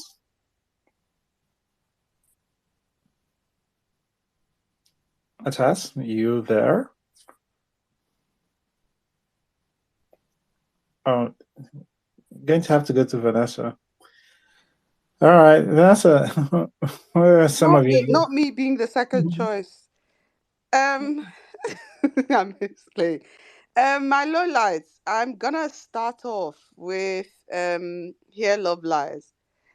I completely blanked that film from every bit of my subconscious until this thing, and I saw you guys list, and then I remembered how angry I was watching that film and wondering why it was made. Like, it just felt like it just felt like there were two different films. Like, the first and second act was this entirely different film from what ended up being like this weird little thriller. And she's running in the bush, and she followed a man to upstate New York, a man that she's never met before, and she met online, and she just followed this man and went into the bush with this man. How won't you be afraid? You are a mother. I'm like, what is going on? Yes, I quoted a certain man, but she's a mother. You should know better. I'm sorry. I no. Here Love Lies. Here Love Lies was traumatic. Was a traumatic watching experience for me. I did not like Here Love Lies. I will say, as much as I did do my best to pretty much attend much of film club this year, I avoided certain films, and for that I am pleased. Because imagine me having to mention Jolly Roger in any of my lists. God forbid. I didn't watch the film, and I don't have any plans on watching it. Um, but on the vibes, I would just like to say, the people that named that film, that might be the best thing you have done in regards to this film, is calling it what you called it, because true na vibes. Kolori kolese ko ni anything, no con vibe ni. Oh, you all sat down together and said, yeah, that's the film we're gonna make. Are we sure? Are we actually sure? I was like, no, no, no, no, no, no, no, no. And as much as that space was chaotic and maybe a bit fun, I just couldn't get past how bad that film was. What was also a bad film? What was like a low light for me? Hold on. Jagun. I would like to say that I respect Femi Adebayo a lot as an actor and a filmmaker. Ṣùgbọ́n, ṣùgbọ́n, when the trailer for this film came out, all of us were like, yeah, scale. When love is sweet, but when money enter, love is sweeter. Soup way sweet, oh, I'm sorry. Somebody, but like, why would you? I was so excited about it when I saw the scale of it. I was like, okay, we get a full epic, we get a war movie. look at, I was like, okay, I think the trailer had like the soldiers like charging into battle, and I was like, yeah, we're getting it. And they were shouting that their war cry in the lay of the Jagun people. I was like, okay, yeah, we're getting somewhere, only for me to watch the film. And a tree was apparently lifted from the position it was in and returned back to being falling across the road. Mind you, me that I don't even know technical things in film. I mean, no, I paused that and I say, yeah. What they did was they reversed the clip. You reverse it. Ah, if me, a novice of filmmaking can see that you reverse the clip of that tree falling down and being lifted up. Oh, oh. And I honestly, this happened in the first 5 minutes of that film. I should have been more aware of how this film was going to go from that one scene. Because for I didn't imagine Latif character to say, "Hey, tree, get up." The tree. Sorry. I love random juju. But you can't then say in a world where this one Ogun. I know that this is me basically repeating my bad of that, but it's very upsetting because anywhere logo, you have jazz, and yet logo, you didn't use that jazz. So instead, they are fighting, doing sword fighting. Sword fighting, Ibo na sword fighting, law. Talk more of our inconsistent acting. What about very bad? I'm so sorry, Femi Adebayo. Very bad acting. What I was like, so what is the point? Who is this film about? So much was wrong with Jago Jago, and it was quite upsetting to me because it was like, we got the money. This was their opportunity to redo what they did with the other King of one, King of Thieves. I guess you know, okay. I guess you know, lórúkọ máa yẹ mo ti gbàgbé. Ṣùgbọ́n I guess you kólé ni. Any of the three that I just mentioned, whatever one is correct, òun ni. And you people got the opportunity to get money to redo something that you guys did on a much lower budget. And then you did all the fancy stuff. Costuming and face paint and body markings and all of that and building and the sets and the huts and all of those things. His war, whatever, his fortress looks beautiful, all of that. But then you guys did not give money to a team of writers to actually do something with your character development. Like it was so frustrating for me because like, who is this film about? I assumed that it was about this man who set up the school, but then apparently it wasn't. And then a man entered inside coffin. If people put somebody inside that underwater coffin scene was quite upsetting because, and you know Jago Jago had me in a topsy turvy because like there were things about it that were like okay impressive, like when the coffin jumped out of the water and there was like a weird explosion, that was pretty nice. It was pretty nice, but like in that same vein, while he was inside the coffin and water was entering, quite unrealistic. It didn't look good. So like I'm stuck in a thing where I'm like, okay, that no, that's horrendous. But like, they tried the whole no, that's horrendous. But it's so bad. I'm so sorry. Like everyone kept hyping, and then I was like being gaslit on the TL. Everyone was talking about how great this film was, and I was like, you people are liars. You people are liars. And I refuse to be lied to again. Um, what film was Hide and Seek? Do you know I don't remember watching that. I said the same thing. I was looking at the list. I'm like, Yeah, I don't it was Lotana. It Was was it Lotana? yeah, Lotana. Vanessa Oh, didn't I show up don't to this remember one. watching that. I loved Hide and Seek. You know what? I don't think he came to this space. I think it's one because No, this I is did come to Hide and Seek. I love Hide and Seek. Oh my god. Was that not the one with the FBI agents? Yes. Yes, that's the one with Kule Remy. Oh, I'm sorry. I loved it. I'm not going to talk about it My here. handsome baby. Exactly. I'm sorry, Kule Remy as a unruly, badly behaved police guy. Sexy. I'm sorry. I'm not gonna say anything bad about it. Again, I'm biased. I don't really care. When somebody is fine, Vanessa will say the movie is good. It's good. Well, my boy Erewaloma, what do you Remember mean? that one where it was a pastor? No, but let me tell you, I didn't watch it. I didn't watch it. See, I've been saving my peace. I did not watch the stripper film. So You should sorry. watch it. Very handsome. I know. This is on the list. We did not. I mean, we watched it, but we did not. We decided not to subject you guys to it. Okay, what else was really bad? What was a bad thing? Devil in Agbada. I'm so sorry, the seas. I know this is you people's love film upon which you have both connected. I'm so sorry, no. I just have one thing to say. Uzo request dreads. There's nothing else. There's nothing else to describe how bad Devil in Agbada was, except with Uzo request dreads. Uzo request dreads, an accurate representation of how bad Devil in Agbada was. So this is where you have your bias, because like, what do you mean? Like, in those films are similar. The difference is that the What happened spice in Devil Agbada, is that you cannot get in what do you call it? Hide and seek. it's a I lie. remember It's a lie. It's a Erica lie. fighting in heels. Let me tell Does you your what film have Erica I can fighting get. Let kung me fu tell in you what heels? hide and seek. Let me tell you what hide and seek has over Devil in Agbada. Kunle Remi and Uche Montana. I don't care. I You're do not talking about care. fine people. Oh It's a God! lie. I It's not mean, about fine people. It's fine people that can act. my friend, live here. Can you yourself live there? Stop. See, if Uche Montana should just stand in front of me. God. Oh God.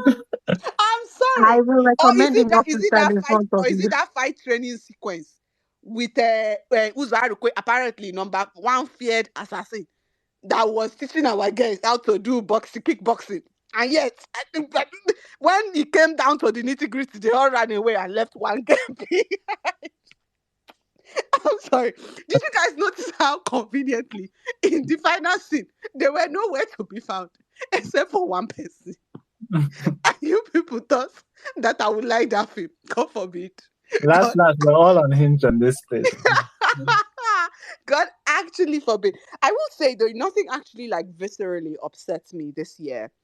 It wasn't like the year of NFC, and it wasn't like the year of Far From Home, and what's that Wole Soyinka film that was Wole Soyinka book? Oh wait, the King Oxman. Yes, The No, King and it the wasn't like last Osman. year where things were viscerally just upsetting. This year, nothing. I guess nothing was really that like annoying that I felt like, oh, I had a visceral reaction to how bad it all was. Maybe I've just come to a place of acceptance. Yes. I've come to a place of acceptance with Nollywood that at this point, let me just collect what they give me. If I like it, I like it. If I don't like it, oh, once it's out, they've made magic. Whether the magic is a good magic, they shall made the magic, sha. So, kokure, peace. Peace on you. All right. Okay. Let's be a bit more concise. No, All you right. go No, tell us like, what I've we got go you. do. Don't worry. let us go. Having to pick the worst 5 was so hard, man. It's the hardest thing I've ever done in my life. Because how can I choose just 5? I'm so sorry.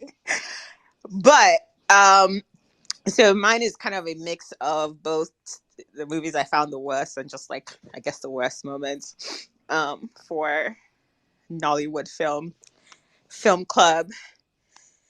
Oh man, A Sunday Affair. I just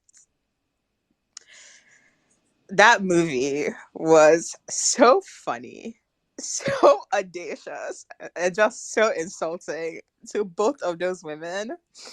And I was personally offended by that movie. By the way it started, the way it played out, everything that happened in that movie. They really missed a chance to tell a unique story about a love story between 2 female friends, even with one dying, and that sort of devotion to the end. Instead, we got whatever that nonsense was. So, great job. Um, the circumference, like the reaction around the Black Book, the movie itself was fine. I like the action, the ambition, blah blah blah, RMD. The just the general, it was it was almost cult like in the uh defense and the sort of vim and I don't even know how to explain it, but everybody responded like crazy people. And I guess a lot of it was because people they liked or knew were either in the movie or in one way or the other involved in the movie. The movie was not good enough for the reaction, and that was not a favorite movie moment for me. Um, yeah, and this one is both. So this is both one of the worst movies, and also an annoying moment for Nollywood Film Club is Madame Koi Koi Part 2. It's it's funny because I can't remember where I read somewhere that was supposed to be one movie, and then they split it up into two, and then we had 2 weeks, 3 weeks of discussing that shitty, shittily resolved film. Um, and yeah, it wasted my time for too long. I don't like when things waste my time, and it's just egregious. It's offensive to waste my time for 3 weeks in a row, unfortunately. So, although the last one was not the movie itself, that was actually just a discussion. So 2 weeks in a row, 2 weeks in a row, because it started out relatively well, and then it just imploded on itself there in the second half. Um, all right. I have here worst random juju moment. Random blue drugs given by the devil that make you rage. Oh man, I don't even remember what that movie was, where that was from, and it was one of the teenage young adult ones. It's from a young time A young ago. time ago, yes. So that's one scene. It's possibly the worst justification, explanation for rape that Nollywood has ever done. The worst use of random juju ever. Like it just did not make sense. Came out of nowhere, added nothing but a justification for rape to the story, and I guess it continued in the end in the way the movie was in itself with the love story at the end that they tried to push on us there. I don't know. Maybe Nollywood needs to take a break from writing love if this is their definition of what a trial for love is. Um, and then honorable, she must be obeyed. She must be obeyed is arguably the worst series that has come out this year. I don't know whether it's camp. I don't know whether this is comedy. I have no idea what genre that show is supposed to be in. But that fucking bald cap, that bald cap was offensive, and I saw it in my. I had a nightmare about that bald cap. You're never going to believe it. Like I dreamt that I slept one day, all my hair fell off, and that's what was with my head. Like it was traumatic, and the series itself, it just did not do what it was trying to do, unless that's what it was trying to do, in which case, my bad.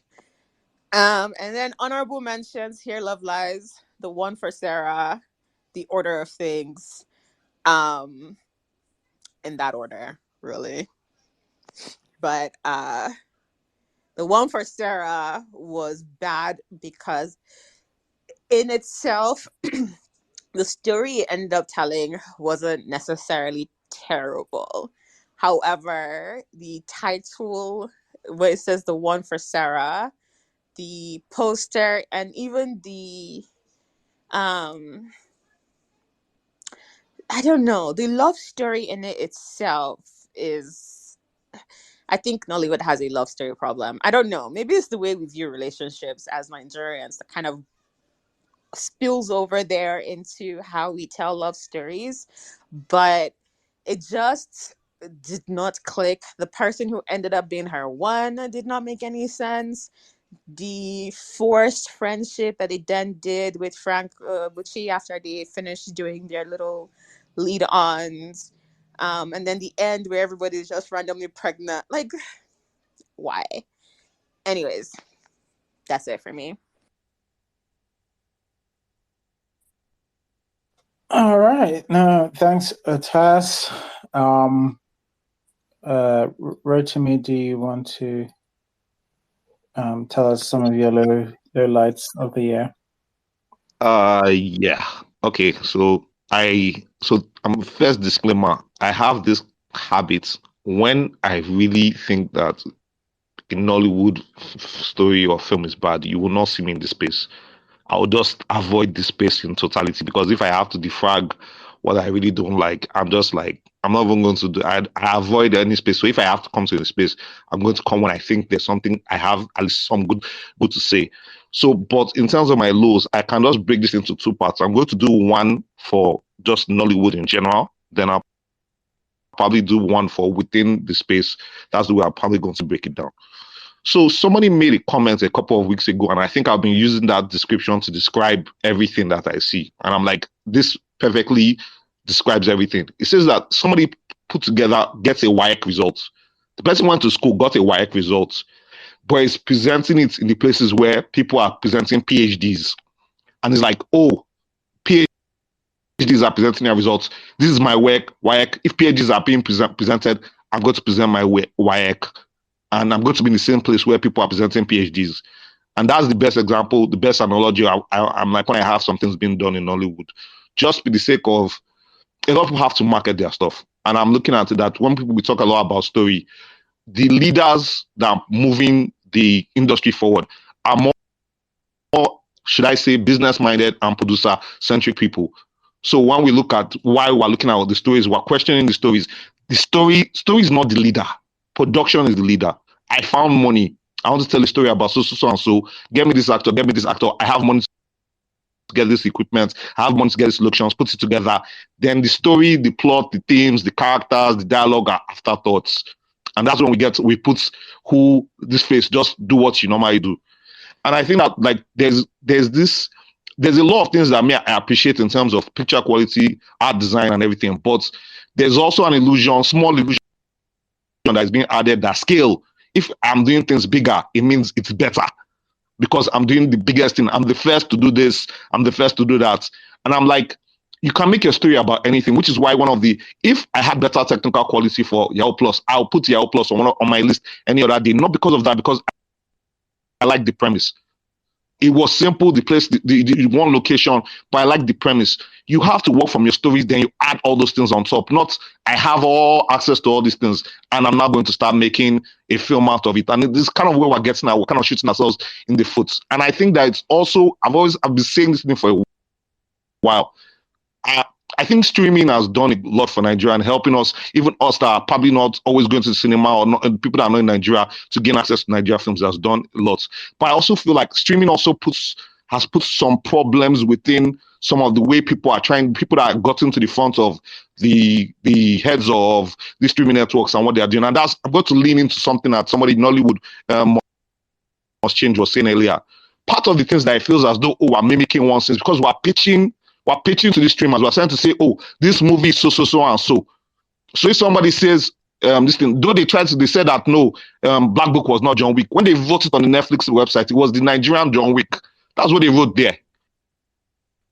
That's the Nigerian John Wick, and it's marketed as that.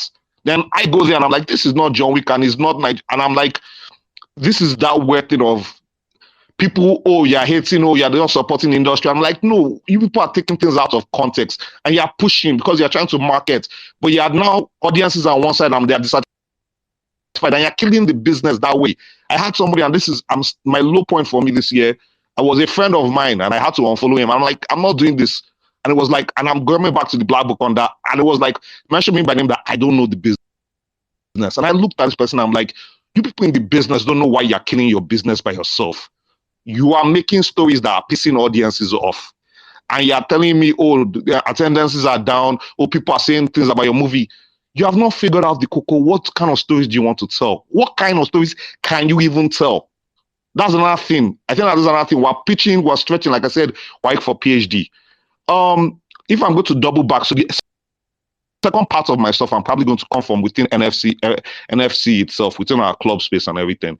And I feel last year I learned something, and I said that I will not censor anybody's opinion. I will not come back and question anybody's opinion. They have the right to feel their opinion, but I just have to mention it, and I'm just going to use it as an example. It's a bit like what Nollywood Must Change said, and I just want to use it just because the most recent example, he just said it. The idea of like Genevieve and like Funke, it's almost like the apples and oranges analogy. They are two separate brands. Funke made her break in the industry by doing Jennifer, and she has stuck to that brand ever since. She's a comedic. You are saying she's acting like a clown. A clown is her. That's her thing. That's her brand, and she has box office figures to support that the people that want to buy from her want to buy her doing that comedic thing.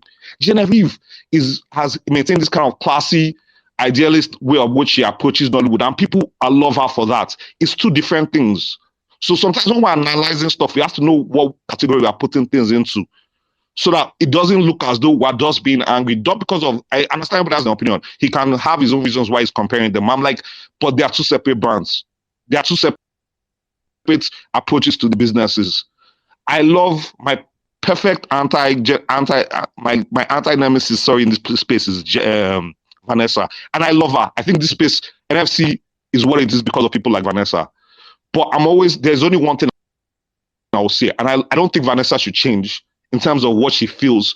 But this is the context I always want to put in, and this is context in terms that it applies to everybody. Even me, I'm probably guilty of it. Emotions make people cloud even the right opinions that we're giving or the right facts that we're giving. And I'll say this in one thing about, and this, I'm doubling back to Black Book. There was a producer friend that was there, one of our big producers here, and it was like, if we did the Black Book in a certain way, it would have been like generic, as though we're trying to make another foreign film.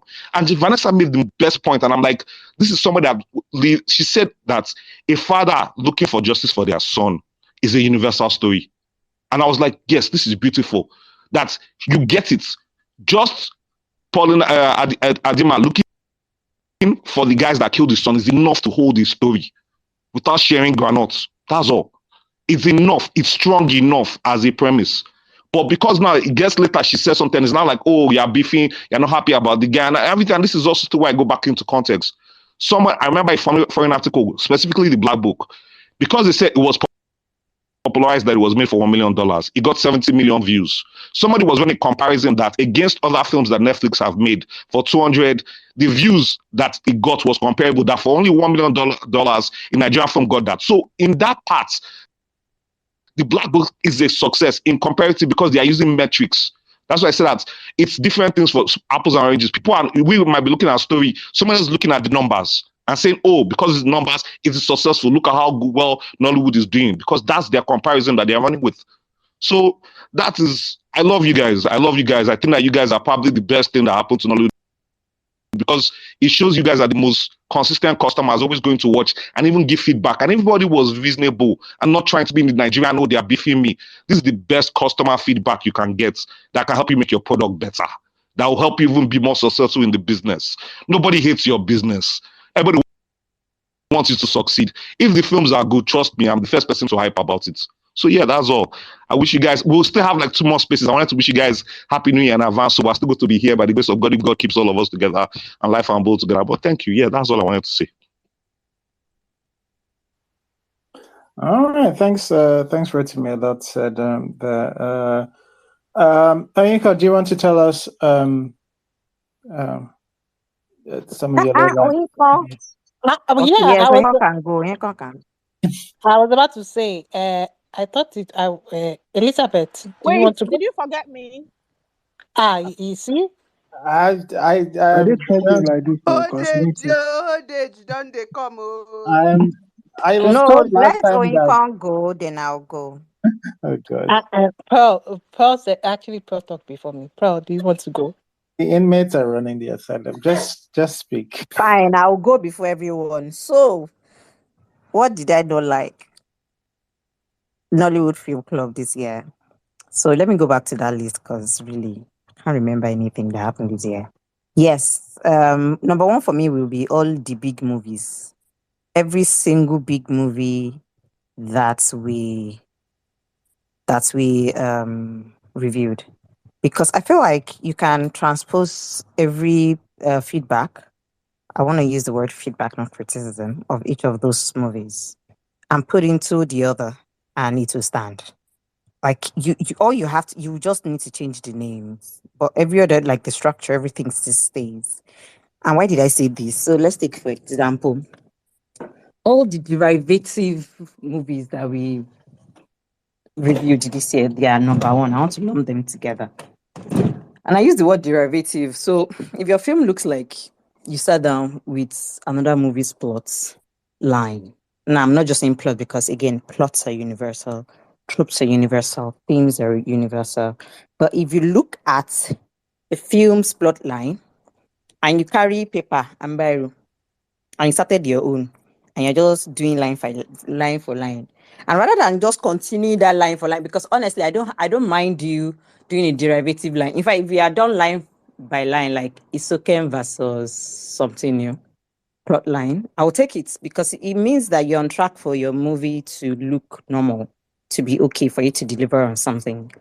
But then you have something like Gangs of Lagos versus Gangs of New York, in which one is complete, the other just looks like a complete mess. Then I don't know. I don't want to talk about it. I think that Gangs of Lagos, I was just pissed throughout that call because I'd not even formed my opinion because I watched it that afternoon with a friend of mine who even doesn't really watch Nollywood like that. But she saw the hype and she was like, she called me, let's watch it this afternoon. I'm like, yeah, sure. And then when we watched this, halfway she was already done. She was like, is this going to continue this way? I was like, I don't know now. You say you wanted to watch it. Let's keep going. And I think for the fact that he tried to do something and he did not know what he was doing. Similar to Black Book, are you revenge? No, you're not. Are you going to do some form of sleuthing to figure something out? No, you're not. Do you have motivation? I think your motivation will show up some time after your second act. That's strange. Then what else are you going to do? You're just going to end it either ways, whether it makes sense or not. You're just going to end it. And then, but in the meantime, you're going to use very, very pretty picture. And you're going to do a lot of audience service in which people will laugh at bits and pieces, clap at bits and pieces, just enough to confuse people that they've watched the most empty thing that they will see in 2023. And that really pissed me off because, guy, this is not new. If you're going to if you're going to carry something that already exists, that is probably your motivation. Why not just go all through? Like, why not just complete it? Just plot line for plot line. At least we'll get some semblance of something. But it's just like, you know what? I will do my own thing because I'm just going to mix these things together and then I'll give you the best and then ends up not being the best. Anyways, that's one of the things that I hated this year. Another thing, Shantytown. Shantytown. Shantytown also suffers the same writing problem that the last two, those two that I mentioned. But it's not just the writing. God in heaven, they now made it a series. Have I not suffered enough? I watched the first episode and then I'm like, you know what? I'm out. Because nothing was happening in the first episode. And I'm like, if you're going to establish things, maybe you're trying to set up characters, you better bloody be doing it. But it was just dragging. I'm like, yeah, sure. I think I'm done with episode one. Everyone was like, no, I think you should complete it. I'm like, fine, I will. And Lord God, Heavenly King, things were just starting up. Somebody was in there again. Atrocious, ambitious dialogue. Please, let's do. I don't know what's going on with our dialogue writing. Terrible. anyways, all the random speech giving monologues, things happening, setting up things that at the end of the day, you have a lot of whys. Why did this happen? Why did this happen? Why is this happening? And then at the end, Issei killed that character. And I'm like, yeah, sure. Should it have been her? What exactly is going on here? Anyway, Shantytown, don't let it happen again. Okay? Of course, it probably will happen again, but still, I do not like Shantytown. I hated the space. I hated the film. What else, series, please, before they come for my neck? What else did I not like? I didn't watch a lot of things because I was protecting myself. What else can I put? What can I pick here? Okay, I won't really fight with Battle on Booker Street.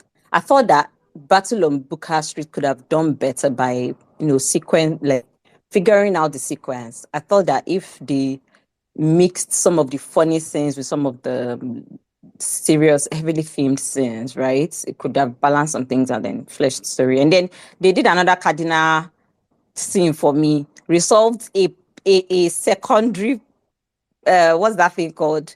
Resolved the secondary conflict and left the main one. You know what? I'm like, yeah, sure. But I don't know if I should say that I hated this per se. I feel like because there's always a consensus, apart from people who come say, yeah, sure, but it's nice, I like it, and they're my peoples, I know them peoples, whatever.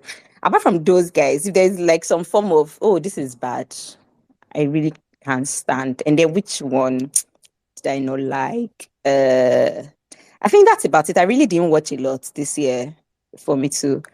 And I know that Jolly Rogers and what's it called? Jolly Rogers actually came as one of my best, but it's actually one of the worst things I've watched this year.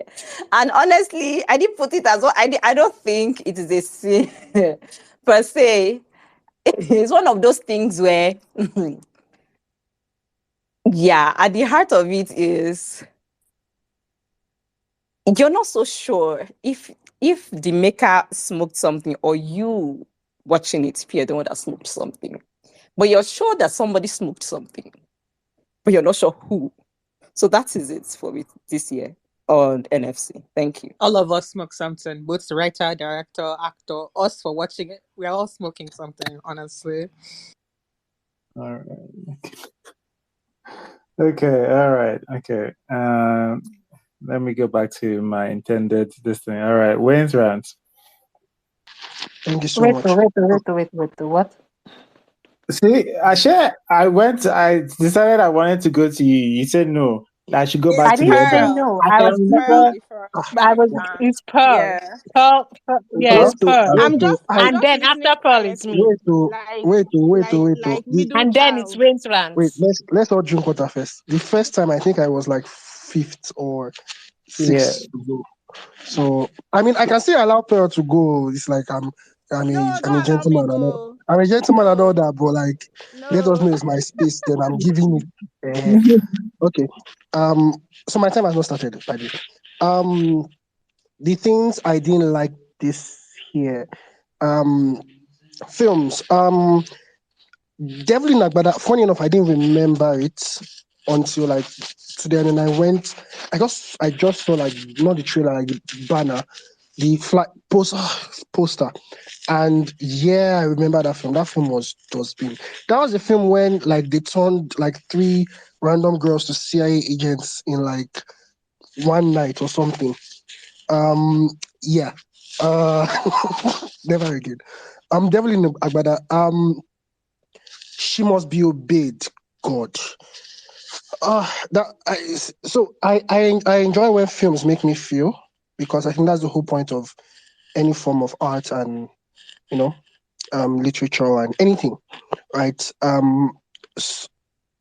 She must be obeyed brought a level of anger in myself I don't think I have seen in a while. Like I was watching that film and I was so pissed because I cannot watch a film halfway. I don't have you guys that can start a film and then like just stop because it's not fun or it doesn't make sense. I can't.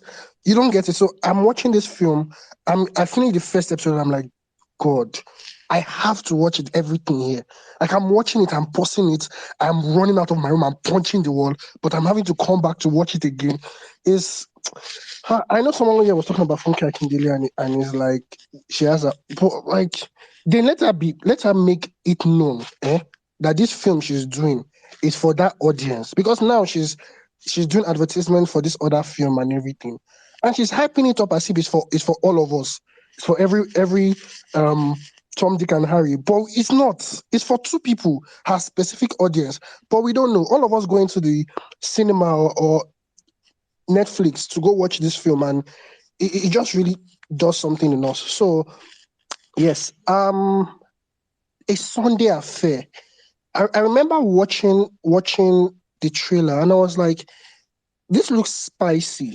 You know the kind of films that are like it's like a love triangle and it's spicy and everything. And I don't know.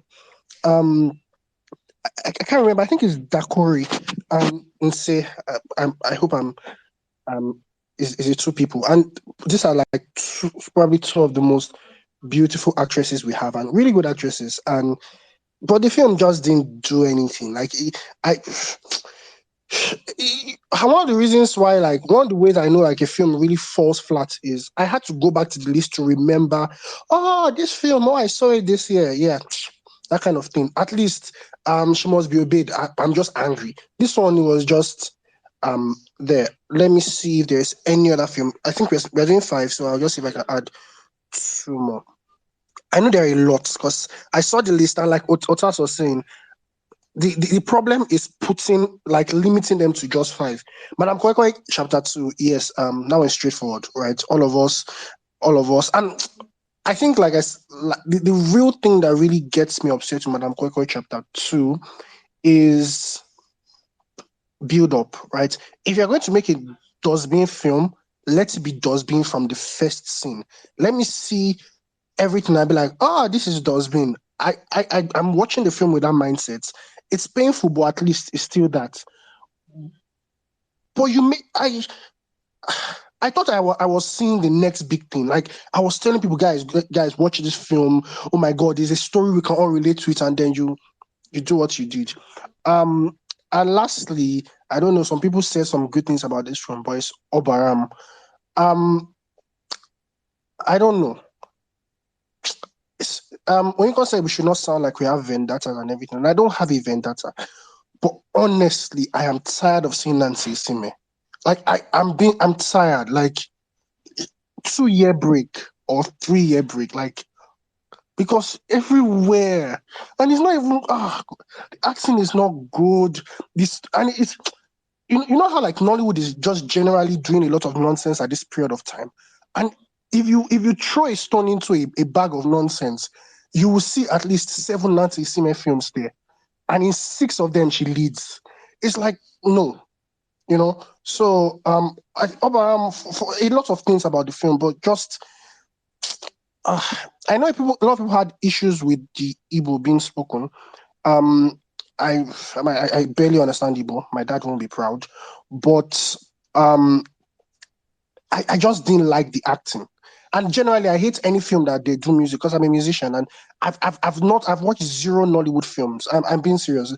The film with RMD as a guitarist or something. I've watched 0 Nollywood films where they do music well. 0. There are some that have good music, but like when you watch them doing the music, like the guitar is not plugged. The guy is literally strumming his hands, and I can hear him playing a riff. The person is singing, and the lip sync is they're holding a note in the song, but the person is out of breath in the film. It's nothing they do musically is good. Nothing. And I don't understand. We have like the best musical industry in Africa and probably one of the best in the world. But we just can't do films about music. Why? Even they'll even put a musician in the film and they cannot sing or they can't. Anyways, yeah. 2023, the year came, stressed me. Hopefully 2024 doesn't have as much, because obviously not the I don't expect that Hollywood is going to just turn a new leaf and make normal films throughout. I know they're going to I've not seen AY's Merryman 4, Merryman 3. I don't know how bad it is. I really, really stay clear of AY. But I know somebody's going to do something like this. Don't worry. Funke Akinde is going to drop something in 2024. AY is going to drop something. Somebody's going to drop something, but let keep it to a minimum, maybe 10 in the year, and then we'll be fine. Thank you. All right. Thanks, Wayne's. Pearl, do you wanna? Pearl, are you there? Hi. Okay. Yes. Thanks for remembering me. Oh, good.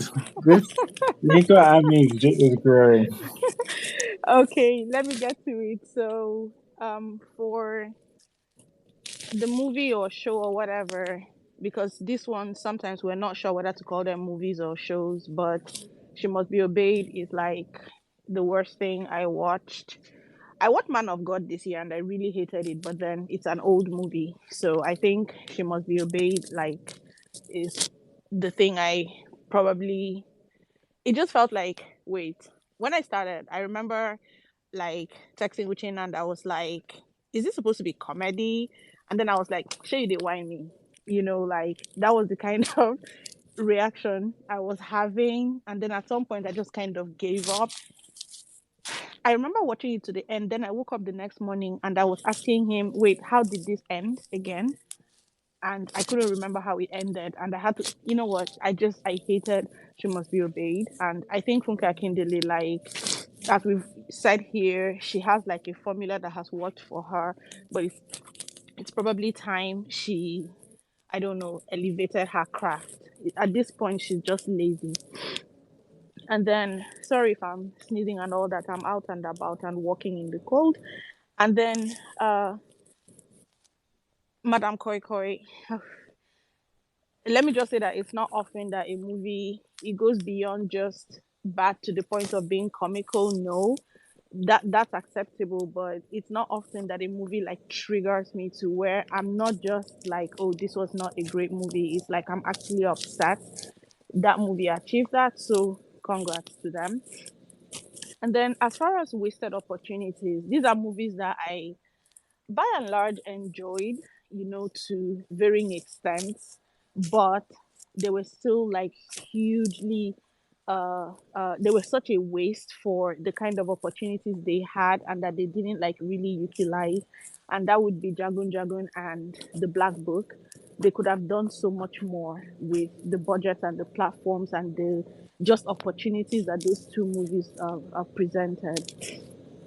And then as far as engagement with uh, a product, I really hated the engagement. I think Vanessa has said this. I did not like the conversation around the Black Book. I hated the lack of like critical I don't know how to even say that, but the way people felt like they had to like pick a side, and I don't know what the sides were, but it was like you had to either really love it or just really trash it, and you couldn't like be in the middle and say it was fine for these reasons. However, and I just really hated all the conversation around the Black Book.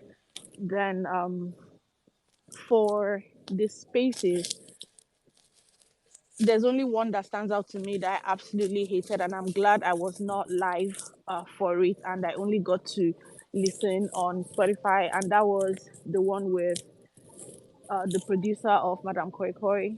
And I remember listening to that, and I was like, I had a lot of feelings, I had a lot of thoughts. I acknowledged the dismissiveness, of the guest and just the way they just refused to actually engage with like any questions that were being asked, or they would come up with their own questions or pretend not to understand the question that was being asked or pick which question they would answer.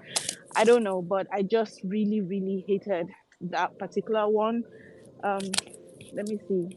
Then just in general, I'm just going to say that Nollywood, like one of our biggest problems is that we're still like not respectful of writers and writing. We still have not learned after all this time that gimmicks and marketing and big budgets and nice effects and graphics and things are never going to make a good film, and it will always come down to the writing. We don't respect that, and we think any old person who just says, "Yeah, I have an idea," is a screenwriter. Script writing is like a very, very, very specific craft. And if you roll out of bed and decide that you're a scriptwriter, that's fine, But in the end, when it's out, we'll talk about it. So I guess that's really what I wanted to say. All right, thanks, Bo. A lot of people couldn't do the interview or not. The interview with the producer. I guess it's worth saying. Yeah, I'm just whenever I think with almost any movie that goes on, like my I think if I have a producer, writer, director, one of the filmmakers behind a movie, if it's something I disagree on, I want to give the person as much as a chance to clarify certain issues. And I think what you picked up from that is that the producer, you don't think the producer answered or avoided all the chances and opportunities that were given. But I think it's there for anyone to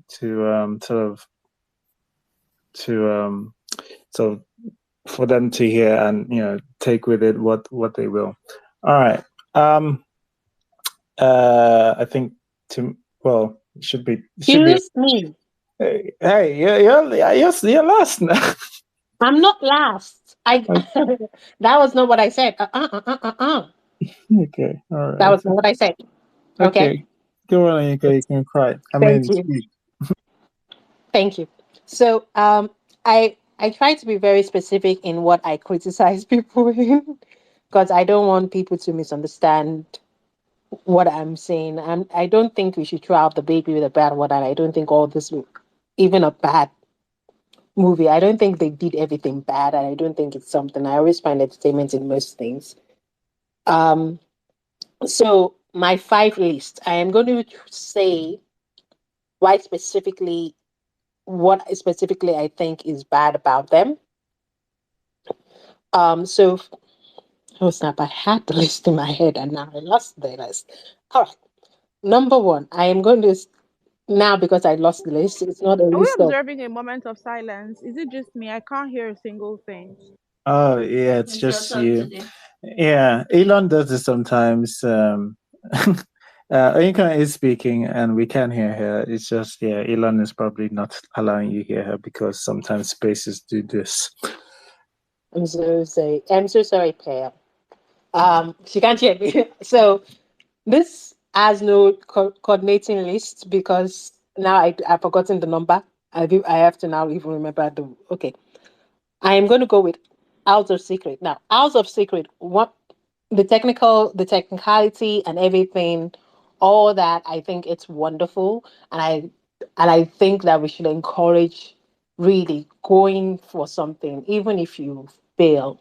We should encourage that for movies. And movies that were considered bad, who knows, 20 years from now, it's a classic. It happens. It happens. It happens a lot. But for House of Secret, writing is an issue with sometimes the director. I'm not even talking about plot. I'm not even talking about characterization. I'm not even talking about motivation.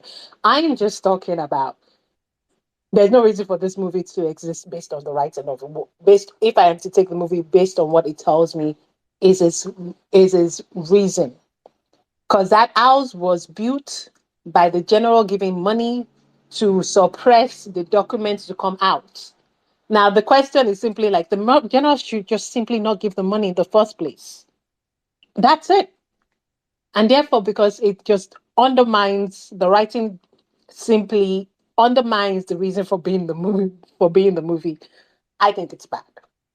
I think that's just bad. I think that's a very... I don't think many things are plot holes. In fact, a lot of things that people here say is plot holes, I don't even think it's literally a plot hole. It's just something that you ignored for the focus of the story. This is a huge plot hole because you just undermined your entire story. Because then Your villain is an idiot. Your villain likes to waste money. That idiot. But it's okay. It's still, you can have villains like that and just know that this movie is just supposed to be an entertaining movie and not to be taken seriously on its writing. So that's House of Secret right there. So just like maybe people should be very careful when they are writing to always go back and refresh their writing and see what the thing that leads to something goes. House of Secret does not work on that. Ile Olowo, the one reason I'm going to say is, and I think I said this, I'm repeating myself if you guys go back to the spaces. Ile Olowo, one big issue is the editing. There's just one atrocious editing that is just really, really atrocious. I mean, yeah, sure, the story makes no sense. Not like the story makes complete no sense. There's just some things with the story and like the things that occur on screen that doesn't really fully form to the themes that the movie is trying to say. But that can be waved off as subjective. This is editing issue. Like the point where she has to vomit the thing, we do not see that. We do not see that. It becomes shaky, it becomes ridiculous. And the reason why I pinpoint this is because this is supposed to be the highlight point, right? This is where she's doing the highlighting of actually vomiting the baby. I think the devil's spawn that is within her. So this is an highlight. This is the plot, what's it called? Where it goes, and yet you failed so badly at the editing that makes it absolutely atrocious. Just not. But as a concept movie, sure, cool. But this is one of the reasons why I'm going to put this at where it is as like one of the bads for this year. One of the other bads for this year, Obarami. Now, I like the concept. Some of the singing was good. Some of the acting was good. The issue is that one, I can't take seriously a 10-year-old singing in a nightclub where they're selling drinks and bars and everything. Two, there are issues with the development of the music, the person singing, how they stage the music. There was just a lot of things that was just like, it is within your capacity to fix that. To fix that. And that's what's bad about Obarami.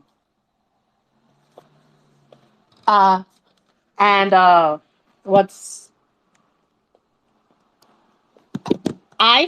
now this is going to be subjective in my part because subjectively that is informed by an objective, but it's informed by an objective calculation, but it's also a subjective. I did not finish watching Devil in Nevada. So my judgment comes from like 30 minutes of Devil in Nevada. And it's not because, I'm too busy, I was bored, I was tired. It's because I was pretty well. I could watch that movie. I could sit down and watch that movie, but the movie just did not encourage me to watch it because it was ridiculous.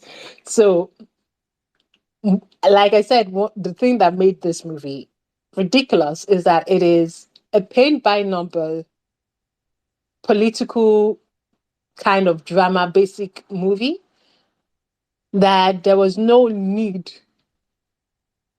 for the mistakes that were happening. It was almost competent. It was almost competent. A very good example is the first scene. It starts from the first scene.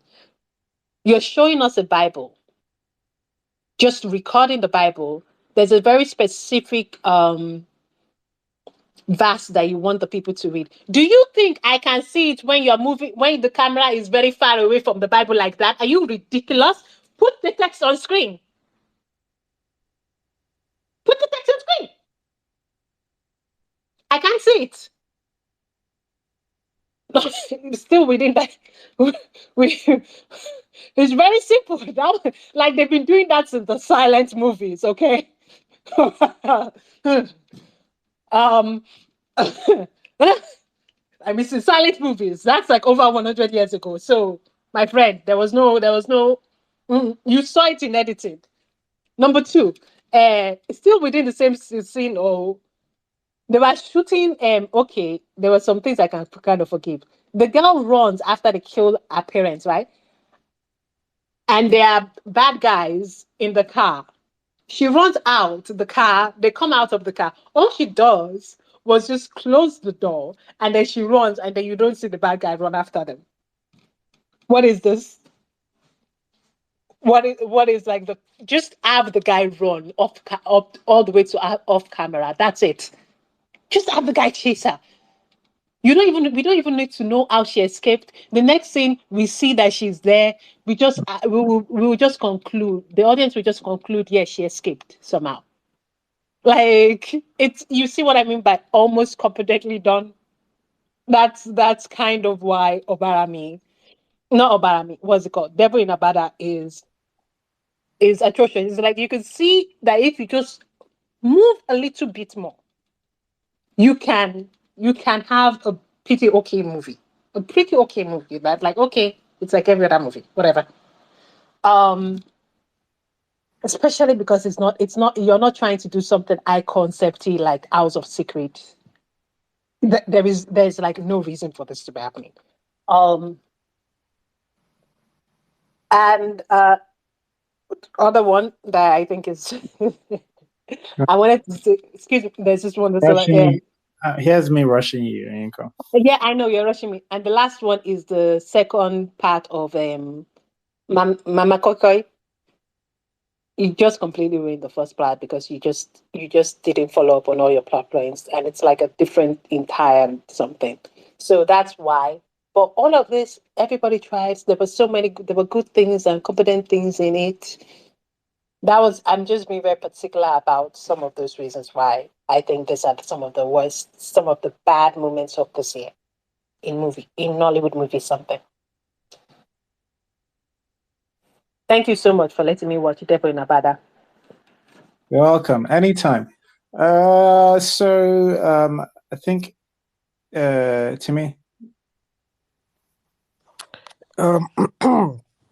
Yeah. So for the films I didn't like, the first one would have to be Iliowo, and I tried. I think I mentioned this when we did the half year review that I couldn't finish it. I tried watching it again. I still couldn't finish it. And at this point, God knows that I have tried my best. For what's it called, Obaram? The only thing, or the only things that made Obaram watchable for me first were Nkem Owo and um that small girl, was her name, Darasimi or something. They were the only ones who made the film enjoyable because first of all, not only was the music bad, not only was the lead actor bad, not only was the story eh, eh, eh, will I say incomplete, but I don't know. Altogether, I feel like the film just made for a very underwhelming um this thing experience. The thing is this, everybody's like, oh, I mean, yeah, sure, everybody is entitled to their opinion, but like, come on, what's it called? She Must Be Obeyed. Yeah, sure, She Must Be Obeyed has it had its issues, but at least it had nice songs. It had very replayable songs that you can add, or songs that I have personally added to my playlist. So I think that's at least something to take from She Must Be Obeyed. Obaram, that was supposed to be a musical, you could not take anything. Not the story, not an emotional connection, not the music, nothing. Um, what's the next one? Battle on Booker Street. Battle on Booker Street.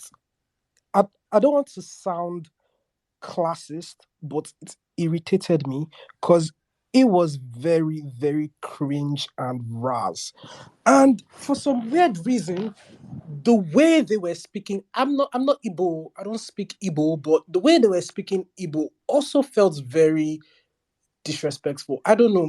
I'm sure my opinion on this might not count since I'm not Igbo, I don't know anything about the language, but it just sounded very disrespectful, especially the way what's her name, Messi Johnson was speaking the language. Again, I don't know Igbo, I don't know how to speak Igbo, but I'm like, at least from what I used to hear, that did not sound like the Igbo that I used to hear. Sure, there are different dialects, but what I'm just saying is there were lots of things in the film that just felt very crude and crass, and it was like they're just doing vibes on vibes.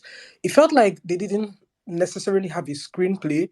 The director probably was like, okay, um this is what I want to achieve in this scene.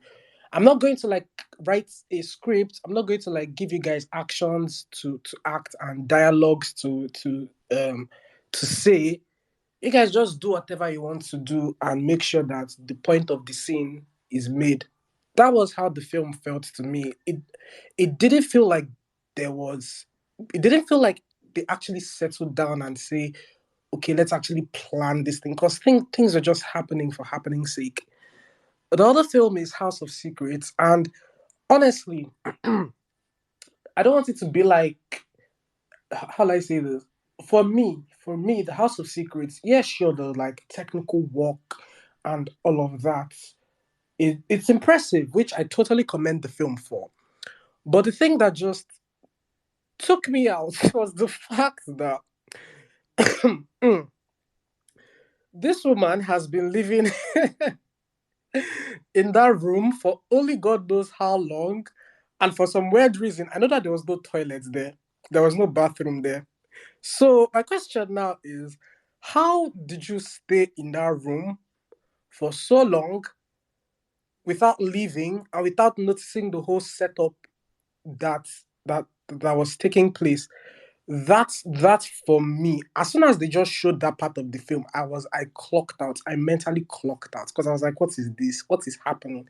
And I just said, let me continue watching the film because of Nollywood Film Club, only for them to come and review the most underwhelming antagonist I've probably ever seen.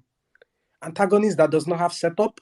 Antagonist self out that doesn't even have sense. Because I think somebody has already said what I even want to say, so I think I'm just going to skip that. Next one would be the Black Book. The Black Book, again, yeah, sure, the ambition, everything, all of that was all of that was is it's quite commendable. But at the end of the day, you just have to ask yourself, what is the point? Like, what is the point of all this? You spent money on guns and weaponry and good camera work, brilliant camera work, impressive cinematography. You spent money on all of even the color grading too. I liked the color grading, the art design. Like so much thought was put into all these other things. But at the end of the day, they don't make it just how do I say this? What's the point? Why, when at the end of the day, the film that you're telling, for example, the music in that film pissed me off because there were just some scenes where the music was quite intense, and I'll just be asking myself, what exactly is the point of this music?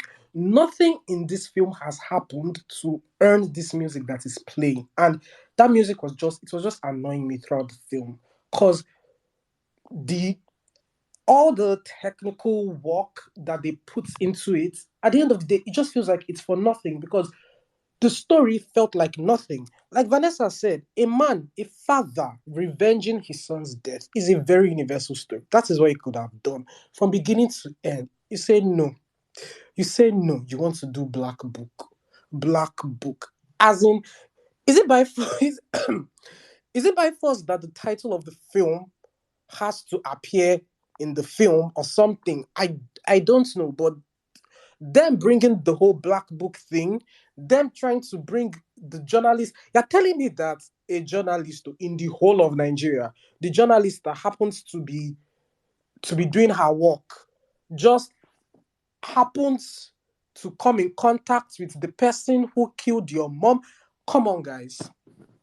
Come on, guys. What are we doing here? What is going on? Sha, again, I'm not going to say like, oh, it's an absolutely bad film because there are good things to take from the film. Like I said, the art design and the color grading, all these are nice things to take from the film. But you see that story, You see that story? Mbano. Madam Coin Coin, okay, I'm not going to even talk about this one because everybody has talked about it, but Madam Coin Coin Part 2. Madam Coin Coin Part 2, after the is it first 30 minutes or 40 minutes, I mentally clocked out.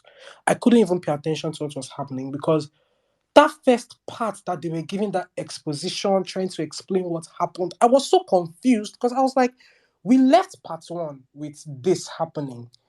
And now we are continuing. I had to go back to part 1 to watch the end of part 1 because I was like, this part 2 is not connecting with the way part 1 ended. How do we go from this to now you're giving us this story? And it's not like you're giving us the story in a nice way. You're just giving us exposition. Bah. Haba. Sha, that's all I have to say. All right, thanks to me. Mr. I'm not going to talk about it. Because Oh on my TikTok God, about I've it. really suffered, you guys. Please, the next person that is talking, I hope I don't have the same bad luck. The last two speakers, it was Oh, like I'm really? walking in a wasteland. Yeah, I'm just here Oh, like You actually no. have waiting. to drop off and come back. It's not gonna work. Okay, Is let me it, do that. but Thank you. she can hear a few people, just not the. I didn't Okay. hear the last two people, so I've just been on here like I'm crazy.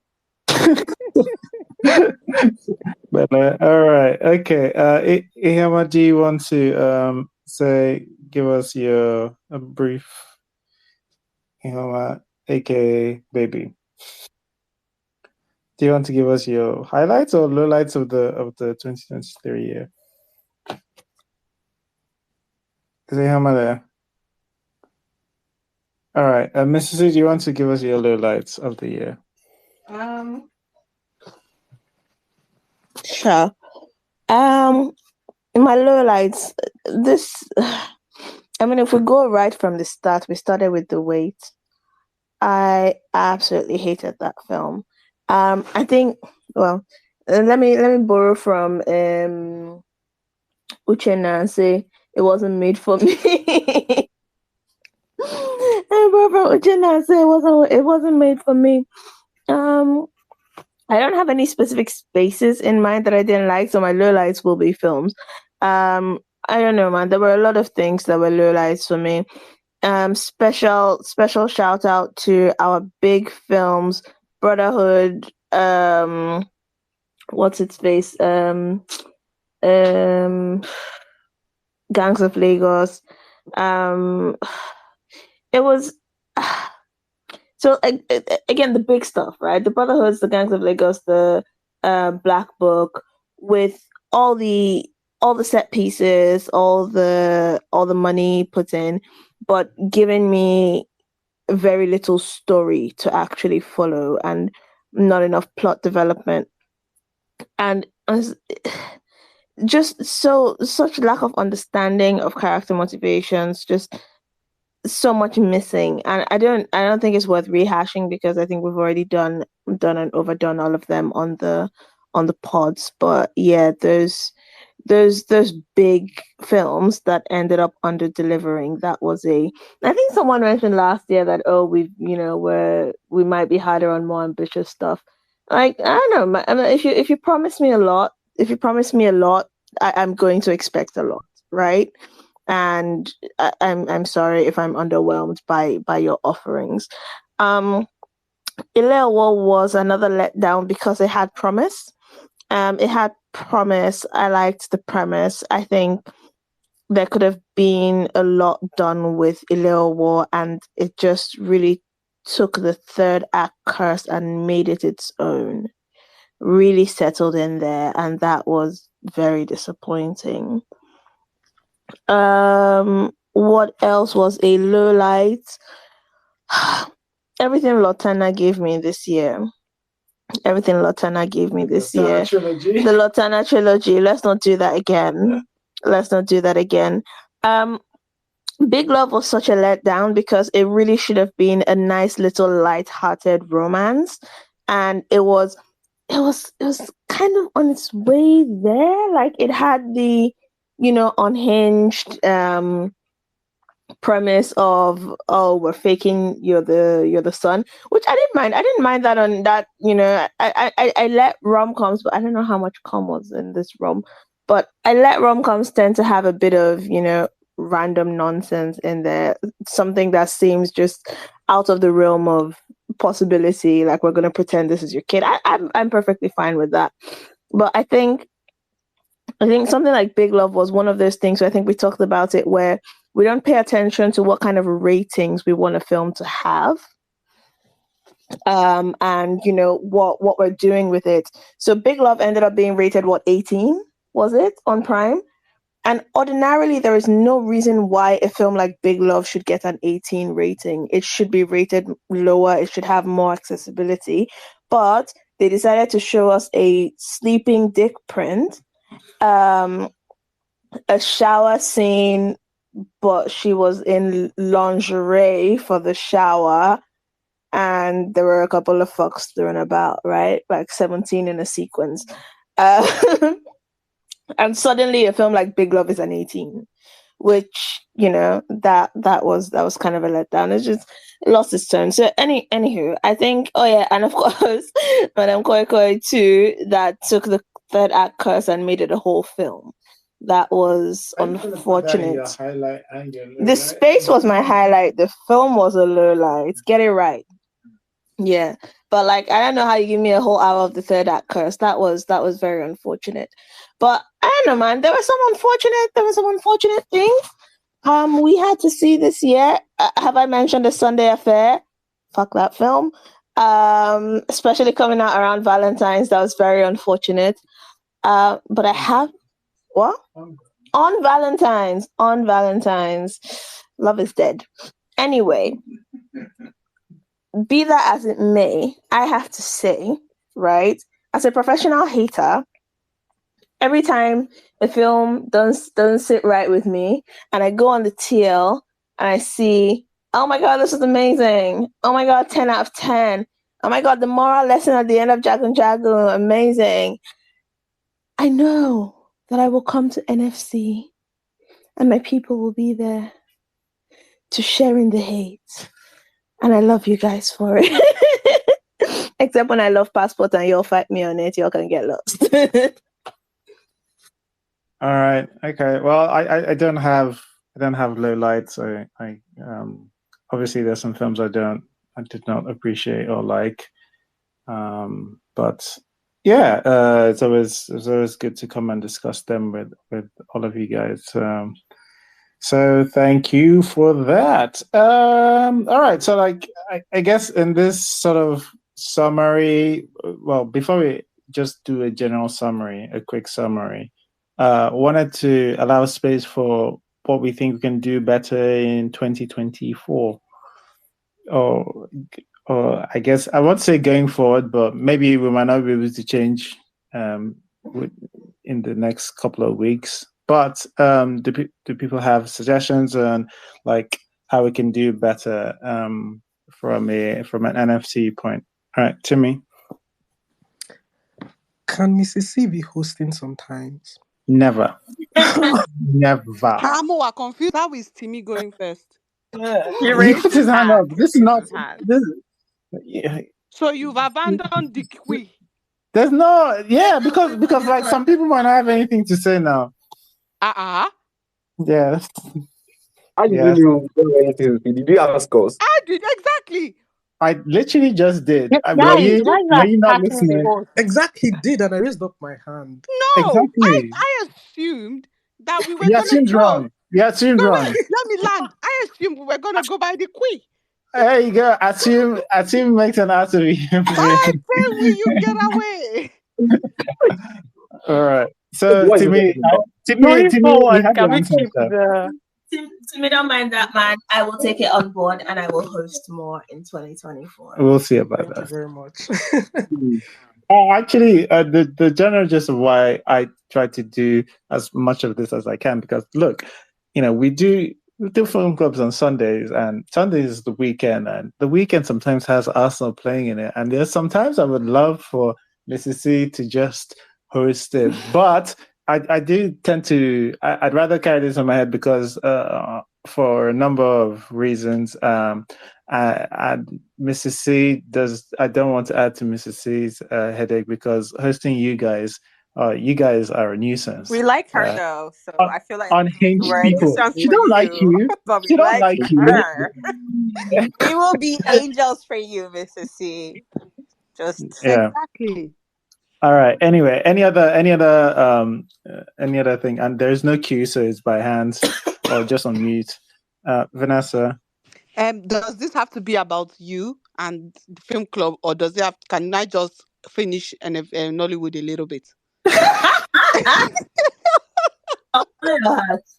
we have summary later. What summary? No, I thought he said that we can talk about what Nollywood can do better in the coming year. I be more wrong. Nollywood Film Club. No. I ain't wrong. Oh, I have nothing to say except yes, Mrs. She should host everything. We don't even want to see your face again. I thought that you said, what am I expecting from Nollywood next year? No, Nollywood will do in the summaries. Okay, no while I'm coming then. Right. Okay. Atas. Hi. So I think that you have a hard job, and I don't envy your job at all. As someone who has considered hosting Nollywood critics before, I swiftly changed my mind just because of how much the sheer amount of work I know that it takes behind the scenes. So this is the only compliment I will ever give you, Mr. C, in public. So accept it and hold on to it for the rest of your life. That said, That sounds more like a threat than a compliment. It's a both. All right, it's accomplishing two things. That said, I do think there needs to be some more consistency about how you decide or how NFC decides to cut people off. That's all I would say. Yeah. Okay. All right. Point taken. We might do the 5-minute thing. Just make it a bit more permanent. Just sometimes like it's difficult because like sometimes like before we did the 5-minute thing, one of the fun things about NFC is sometimes some of you go on very, very beautiful rants, and sometimes it's really enjoyable to listen to that. And then sometimes somebody's repeating themselves. It's not even the timer thing that's the problem. It's mostly like sometimes someone will randomly push back, and then you will let them push back. And when the other person wants to respond, you're like, no, not now. And I just feel like Exactly. if they're pushing back, they're pushing back. Let them respond. If this is not time for a pushback, then when someone starts pushing back, it's no, wait till it's time for a pushback. One way. Okay, I'll take that. I'll take that under. I'll take that. What do they call it? Under advisement. No, I noticed that. All right. Okay. I'll watch out for that. If I'm doing that, I'm not meaning to, but I'll take that under. I'll look out for that if I'm doing that unconsciously. All right. Wayne's rants. Hi again. I think personally, I would prefer. It sounds very selfish. I would like if we had. I know you said we're going to do more what get me up topics, but I would like if we had like I think because some of the I'm rambling. Some of the best spaces we have at the moment where we're not really talking about a film, but we are talking about just general issues that exist in the Nollywood space. And I think it's been nice if we had more topics like that. And another thing I would like is I really liked how during the first Madame Koi Koi film, the space, we spoke about like what we think we're going to see in the second one. And I think it'd be nice if we had a little more of that, where maybe, for instance, there's a film coming out. We've all seen the trailer, and like just the week before the film, if we can just talk a little about like expectations and what we think will happen in the film and how we feel. Like I just think it adds to the extra expectation before you see a film, like hearing other people talk about it. Not like reviews, but like those. You guys understand English is failing me, but yeah. No, okay, I hear you. Just noting it down. So almost watch some trailers and try to do predictions. Obviously, Wayne is excited to do this because he killed the last predictions. I said, look, I said, I think predictions could be fun. I'm not sure about hosting a whole ass space for predictions, but we could request predictions in the lead up to some films. yeah. If we do that, I would like not to be shamed for my You outlandish will be predictions. Yes, I want you to give me the outrageous predictions. And I will shame Let you. your imagination run free. You will still be shamed. If I accept I'm not alive anymore. All right. Wow. Nollywood must change. Okay. So something just came to mind. I think next year I want us to like, I don't know if it's okay for everyone, but I would like that we have some, writers, producers, directors on this space, and we would ask them questions, to know their thought process, and to know how they go about these things, and everything will just come out bad. So I would like to know, like, do they just everything just while shooting, the whole thing just flip, and they are unable to like, contain everything. So I would like us to do that. And yes, I support our task concerning Mr. C causing people, let people make their own arguments. You did that to me. Was it during a lot last week? You did that, and why would you do that? You don't let people. You just cut people off. You're conscious in the way but you do it intentionally. Actually, I believe you do it intentionally. So, Mrs. C, next year, come on board and take over. I'm Are you rooting for sure it's you. not? Are you sure it's not your network? Are you sure it's not your network that cuts you off? Because I No, my don't know. network. Anyway, You how know, do you know what your network is ah, doing? Shade. Look. Mr. C, how can you be bullying a child? Come on, stop. All right. Okay. Nina, All did you right. just come Okay. here, All right. child? Now, but to take some of the things that Nollywood Nollywood must must say, Nollywood must be good. Accept it. Accept it. Just Nollywood tell it. must I mean, change. Nollywood must change. Nothing must change. We didn't even say whether it's positive change or negative change. Be careful what you wish for. But so it's still more of the not cutting off. Okay, I've said I'll watch out for the not cutting off thing. Yeah. I just say yeah. Sometimes I don't know. I imagine sometimes I do have to cut people off. But yeah, I'll just I think Otas said. Apparently, I'm not doing it fairly. Ainka, do you want to? Yes, as Did I the miss primary something? person that you cut off, that now I'm used to it, I have accepted the abuse. I am now acclimated to it. It's okay. I just want to say, going forward, eh, we should continue with the entertainment of, and I am so sorry, I apologize ahead of time, Mr. C. I know I'm about to ask you to make a good sacrifice for my entertainment and for everybody's entertainment. Vanessa, can you continue to make Mrs. C's life on this space a living frustration for him? Oh yes, Yeah, quite gladly. And when going she's forward. not around, I will help, so you I don't love have to the Tom worry. and Jerry. Yes. Don't worry, sneak attack. I only attack you whenever you come for me. That's it. All right. So Yes, from I what know I I got, attack you, but I attack you whenever you come for me. So that's just it there. so And I not also want to thank you for creating this space. Don't cut me off. No, I'm joking. all right. So again, not cutting people off and less time for incomes. All right, got it.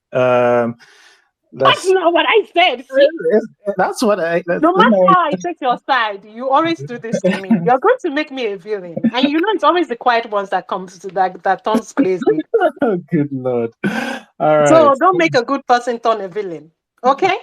All right. Okay. So that's you guys don't have much hope for NFC then. Like is much so far as is there anything some of the things I have here, the cutting off, sort of incorporate predictions, thing where we can. I don't know how we're going to do that one, but I'll have a think about it. How to do predictions.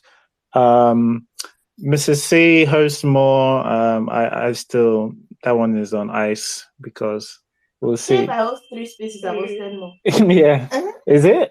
Yeah, you hosted like one. Is it 1 or 2 last year? I don't know. All right. Okay. Mrs. C hosts more, and I don't know if I missed one from Nollywood Must Change when his line was cutting off. Writers, producers, and directors. Oh, that's interesting. I don't know. I did bring up a writer, producer. I brought a producer for Madame Coco. A lot of people didn't seem to like that. Yeah, no, we were done with that. We were done with that. It was the producer himself, and how long it's been going on for at that point. Yeah, I mean, like, how? So would you? But like, in terms of, I know, like, we had chapter 1 and chapter 2. Then, but like generally, I imagine this thing would be surely at least the space after the week after, or during the time of when the movie has come out. No. What I'm trying to say is that like maybe we can bring like 3 writers, 4 directors. Not like the specific movie, not like we are discussing a movie, discussing a movie. Just bring them on board, like 4 or 5. Like we ask them questions. They talk about how these things go around when they are writing, when they're developing stories, when they're shooting. Maybe that's where the problem, like, just like a round table kind of. Like, I want to know their thought process, actually. I want to know what they're thinking when they do this thing. So I have a question, because like I don't think that's a bad idea. I just think we also try not to like cannibalize like aspects of our some of our allies and our people like inside Nollywood and even Chuck NG, and they do tend to host a bunch of those things. Do you think there's a different flavor we could personally add, or is there something you're looking for in that aspect? Or you? One thing I noticed that these platforms you mentioned, like, the audience are kind of like maybe their friends, people who really worship them, kind of close to them. They're the one who ask questions on these platforms. But yeah, I think most of us would ask questions that we know that the audience would like to know. Questions that I don't really know this person, so I don't care. I would ask questions that are important. I think that's what I think about it. Right, I see. You want to ask more acidic questions than. Yeah. No, I hear you on that, but I think one of the reasons why, and honestly think they serve a purpose, and it's nice for them to be kinder, because I think that's some of the way you actually still get people to speak on your platform. I'm not saying they all do that, but I think if they hosted it, I don't know, like the way I hosted the Madame Coco, if that one, if that's around the level, because like again, it was more, I had the point where there's more general questions, but like I'm going to ask you sort of the more controversial parts of your film, and I'm going to at least press you enough for you to either show people that allow you space to either clarify, or press you enough for you that if you don't answer it, people notice it. So, but like I don't. That's the best I think I can do on that aspect, and I'm wondering how many people want to get pressed, even up to the point that I'm willing to press. Like, how many filmmakers are willing to be able to get pressed like that? Like, that's a different thing. So we've had Mildred on. Oh yeah, there are some people who absolutely take it on, and like again, like we had Obi. Yeah, we've had Obi, we've had Mildred. Earlier, back in the days. Back in the days, AK has been on as well for Superstar. A.K. Mason. I think Barry was That on for Daryl was on for what was it? his first film. Yeah, Ojukokoro. Ojukokoro, Then we but had the director that of was Seven early. on We're for now Seven. blocked by Daryl. Yeah, of course. Yeah. But life happens. I just want to say, as much as I do like the idea, nobody, not most humans don't like this, and especially artists who are very, very sensitive. It's an age-old stereotype. It might not be true for everybody, but in general, they tend to be very sensitive people. Yeah, but in general, I So, think just to hold on. say, that Yeah. like we'll try to have as many filmmakers as we can to do, but it's just I So don't we should expect be so many. nice. Yeah, and no, you don't We need to. should be nicer. Like, I No, mean, no, yeah, just tell the do. something. No, But like, just do what you do, because again, and we've always maintained that the filmmakers have a right to response. Yeah. So we don't even need to reach out. It's up to them to go, yo, I want to come and defend this. I want to come and say this, and they can hop on the space and request to speak as it is happening. But yeah, there's always that avenue open, but not from. We're not going to say, oh, film club, be nicer or temper yourself so that filmmakers are going to want to come on here. No. Because again, primarily film club is not for the filmmakers; it's for the audience. Yeah, it's really to document the temperature of how people feel at the time of I watching think people misunderstand my nice. My nice means being kind, not like you're going to I've just said the not same thing temper twice. your criticism. Like just Oyinkan, that's why we have you. That's why we have you. I'm not telling you not to temper your criticism. I can't say that people should temper their criticism because I'm not generally a person who doesn't temper their criticism. I just say kindly. But I'm still criticizing you. And people notice and then people push me away. So yeah. But it's cool. Yeah, but like we do have wicked people on here, and there's nothing I can do about that. So some of those people are the most dedicated people to the cause, and we love them. And I accept them. There's just so much. Oh, in one more Nollywood thing, that is guys. hard to be Can we kind about, leave unfortunately. those two actresses? We know they're bad. Can we leave them alone? Let's leave them alone. If For they a leave while. us alone, like Why why are you are you asking actually us rested? to leave people who will leave us Nollywood alone? must change. They No, must how get Look, can better. you you keep guys, no, tea you every guys have to week? accept this. What You are you guys have to talking accept that about? they're going to be in the movies Well, because no, they are I actually beautiful have and this yet is to their rest it. I time. won't lie, If I've I have to actually see rested. it. So we have to accept that. And they're still We've bad in the talked nothing movie, like then I so. will still say This that is they're not a bad. Let's correct leave those interpretation, I two. Yeah, agree. we can say the acting is bad, They but like can let's try being good. Hold That's on. an I would just like to option. say question. how that Oyinkan did not say names, but we knew who We know exactly who. exactly. The option exists to take a step back and try It is being just like good. let's leave the two of them alone. When we see them in a movie, we know they are bad. We're like, oh, the acting is bad. But we might have newcomers. We might need to refresh some people's memory. oh, with the two of them, you don't need to refresh people's memory. They are everywhere. They are everywhere. Everybody has seen that they are bad by now. And if the person cannot see that they are bad, it's okay. I won't That stop means that until they person start is being either bad. delusional or something. But we don't have to, by this time, we've already helped people enough to realize that they're bad. Yeah. Now, No more helping people. Do it on a film by film basis. yeah, I actually I get where Yinkan's coming from. Yeah. Like I think it, on a personal note, like there's some people I used to hound a lot more, both on the TL and on here, and after a while it just feels like I'm bullying them, even though like they're not like they have got a bigger platform, they have all of the power balance is not there for me to bully anyone, but like at some point it feels like I have made my point anyway. And I chill, but like that's on a me personal base to calculate this, and I would say to you guys, like at some point you feel that you get to some point that Me, I'm you're tired of this rested though. Let's attack the producers that keep on putting them in movies. No, but me, this I'm time. actually But rested, especially for my particular main one. I've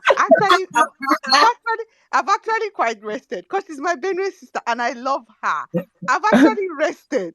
So you people should not bring up my sister's acting again. We're all just going to pretend like it's not happening. and just move on. Okay, guys? I'm All actually right. at the point where I'll probably just stop watching stuff with her in it. And you guys can have fun and come back. Because enough is enough, please. Uh, all right. Okay. All right. General. For our summaries, like I'm gonna have to listen to. I can't believe I didn't listen to. This is poor form, but it will be interesting to listen to last year's year in review. But what are you hoping? What are your expectations for 2024? Generally, I don't like the trajectory of where we're going. It's not looking particularly great. But I want to hear from you guys, obviously. All right. We're back to the queue now. And So Wow, so annoying. And this is arbitrary. why they So say you know who's arbitrary. business. Wait, Natty is back. Muted. Okay, all right. So, I think we start with Nollywood Must Change.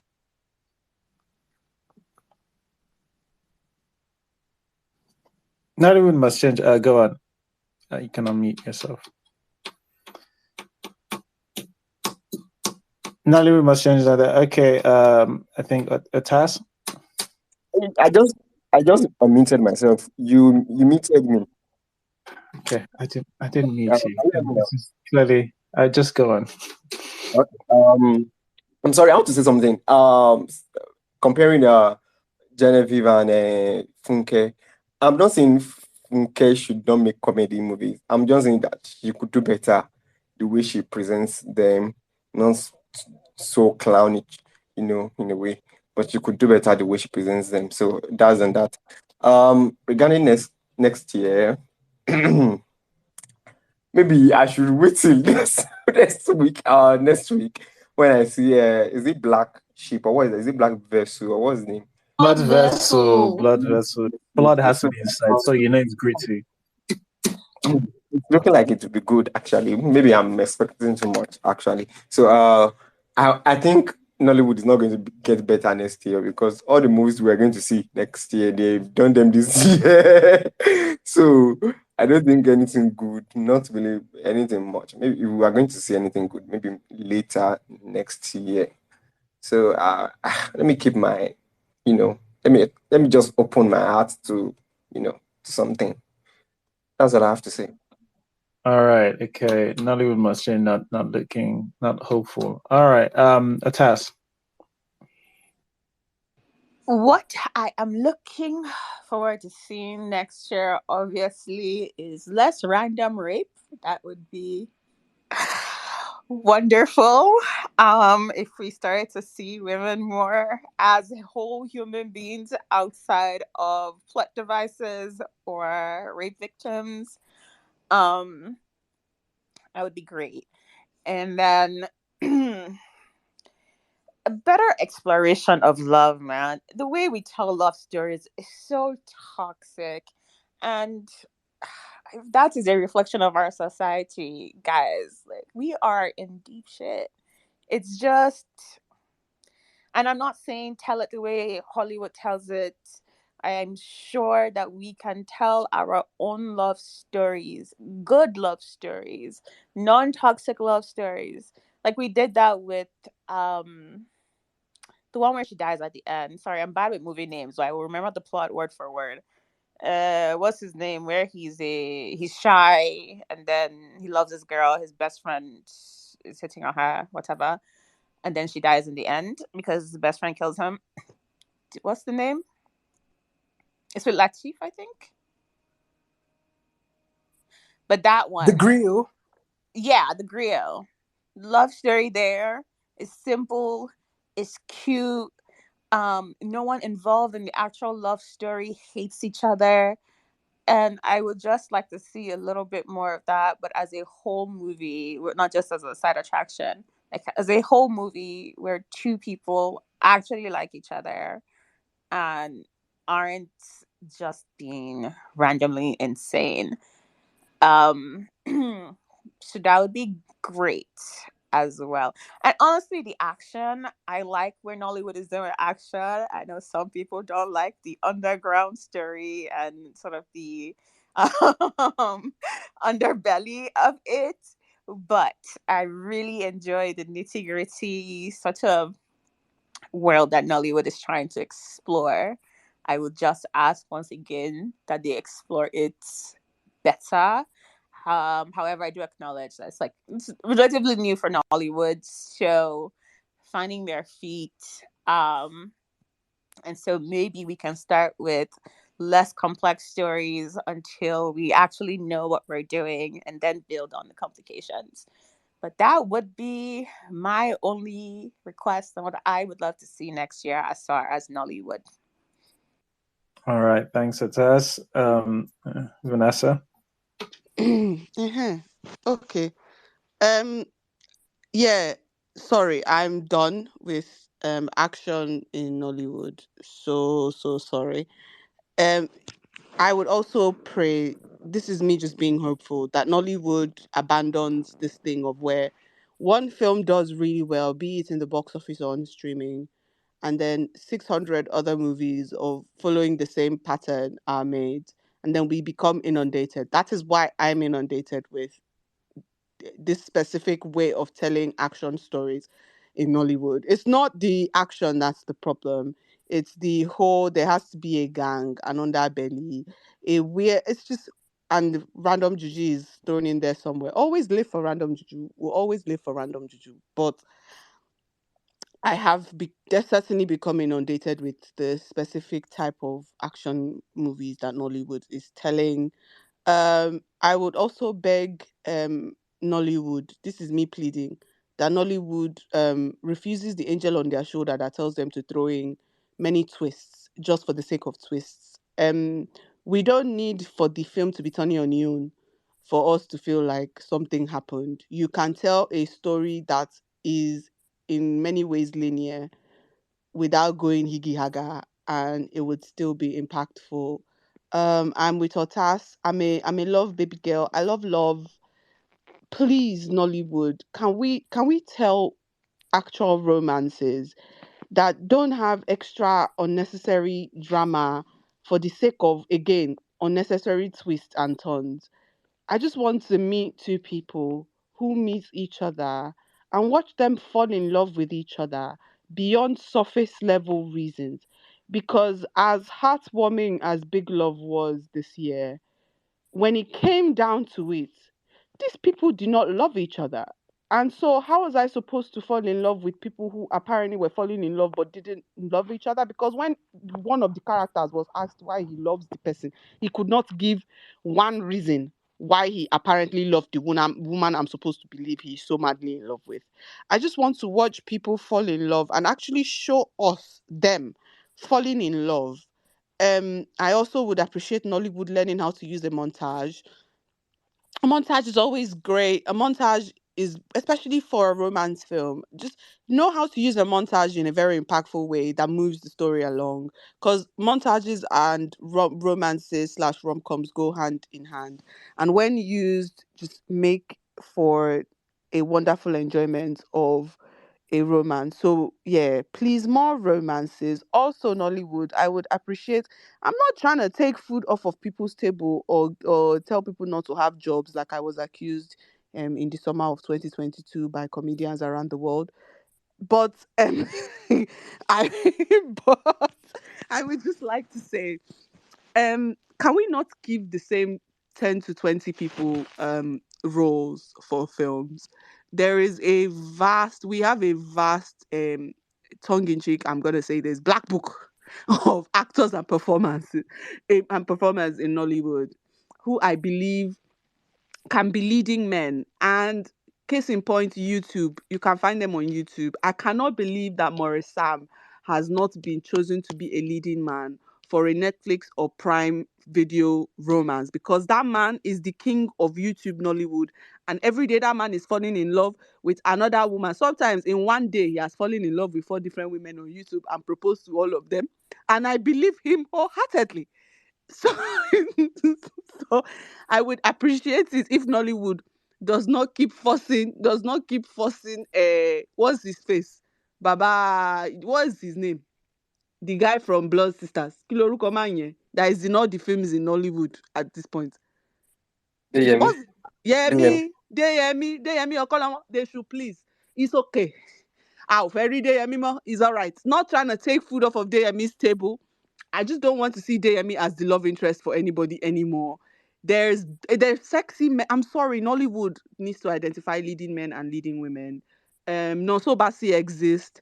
Vine Olugu exists. Beautiful young men who can get me to fall in love with them and get women to fall in love with them on screen. I just want us to explore more with our actors and performers. Nollywood, please hire writers. And if you can, seek out people to review slash read your scripts for you, just to help you get somewhere before you actually put the film out and make the film, and then you now start coming down our throats for telling you that what you wrote did not have it.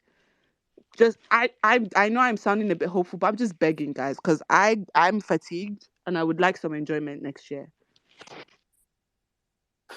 All right, that's it's quite a summary and quite a hope. Wish you all the best with all your wishes. I know. All right. They still have blood vessels. They have blood vessels See, coming out. that blood vessel, God where people, I'm very 50-50 on whether I'm showing up for that space or if I'm watching that film at all. All right. Okay. Right. Taz, is it quick? Yeah, of course. I wanted to say that if we're taking food from people's mouths, I hope we will consider Aduni Ade, because I don't know why she keeps showing up randomly in things. Because Aduni Ade has money to make our own films. Well, Una no go tell Aduni Ade make she no star inside our own film. That's my I'm just so confused by why she pops up randomly in things. No real Aduni Ade has parts, money to make just our own film, so randomly you will being an continue to auntie in see the her. background, like for no reason, and she'll just show up in scenes. Anyways. Oh wow. Okay. Yeah, I think it was all right. Okay. Right to me, please go and give us your hopes for 2024. My hopes for 2024. Can Hopes you guys and hear me? expectations. Yeah. Well, I expect Nollywood, they are probably going to go bigger. They are going to go for a bigger scale. I think from this year there has been increase, like in terms of the production quality. I think that is going to become more of a mainstay. I think we might have the problems with story, but I think that production-wise, we're going to move up. We're going to try and increase our production quality. There are some certain projects I'm probably going to look forward to, just out of hope. But let me just say that the three big boys, I'm looking forward to Aniko Lakbo, the series from Kunle Afolayan. From Mo, I think there's Oloture Part 2. Then hopefully, if fingers crossed, we might get another one from Kemi Adetiba to Kill a Monkey. I'm looking forward to that. Hopefully that one will come out. The apart from things that have not yet come out, that are still coming out this year, Blood Vessel and War, and the Amazon original, I think Breath of Life. Those three, I'm looking forward to seeing what those have to offer this year, whether good or bad. For this thing, for the particular light. So for just from smaller movies, there's Over the Bridge from Tolu Ajayi, A Quiet Monday from our friend Dika. There's Kari Kasum's film. I'm going to murder this. My English Igbo is not anything like Afem Efuna, the One Boy Story from Kari Kasum. I hope that will come to streaming. And I Do Not Come to You by Chance, produced by Genevieve, directed by Ishaya Bako. I think that those are what I'm looking forward for 2024.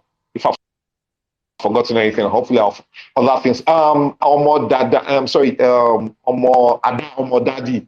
I think that's in cinema. I hope it gets to streaming next year. Those are the ones I'm probably looking forward to for next year. Yeah. All right. Thanks, Rotimi. Elizabeth, hope expectations for 2024 and a summary of, I guess, how 2023 went for you.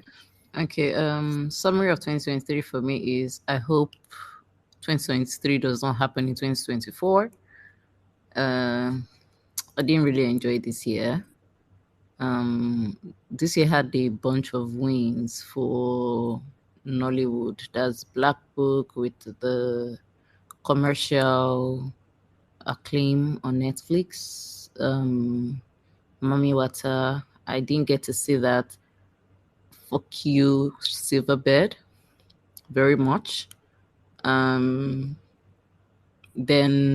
All the Colors Between is doing well in the festival space. Excited for that. But now when you remove all of that, on the entertainment side, YouTube came through for me.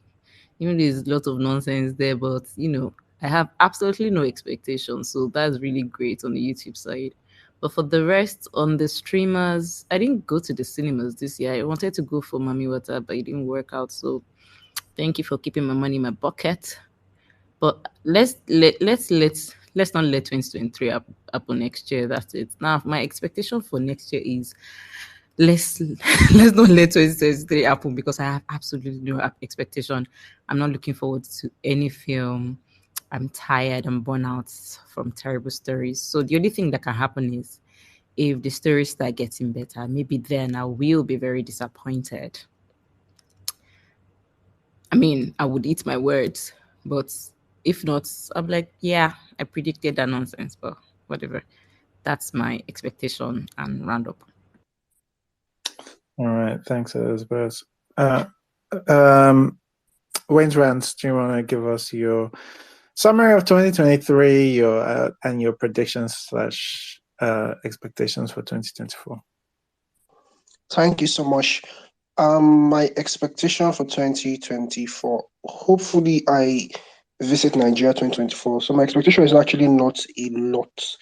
I want to get to see a lot of films in the cinema, and I don't want anything big. Like, I just want to watch a film that I enjoy, right? I think all of us know that there's like a big difference between watching a film in the cinema and in your laptop or on your laptop, right? So I just want to go to the cinema, like watch a film with surround sound, and like be transported into that world. Like, I don't even have big, even if the world is like this is not the best, like just transport me, let me feel transported.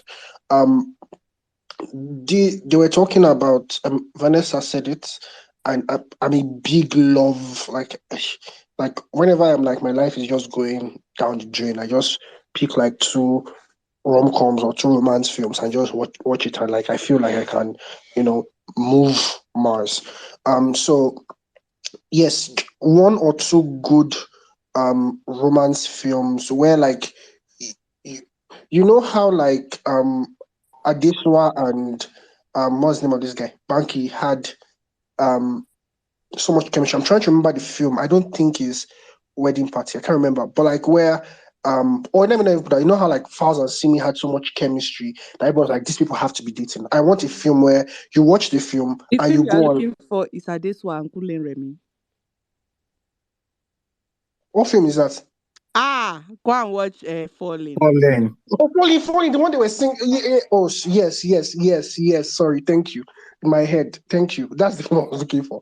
Okay, and like you just want to go and check outside. Are they really dating? That's what I want. I want to watch a film and be like, these people, this kiss cannot be fake. These people are dating in real One life. people That's don't what want I to want. scatter.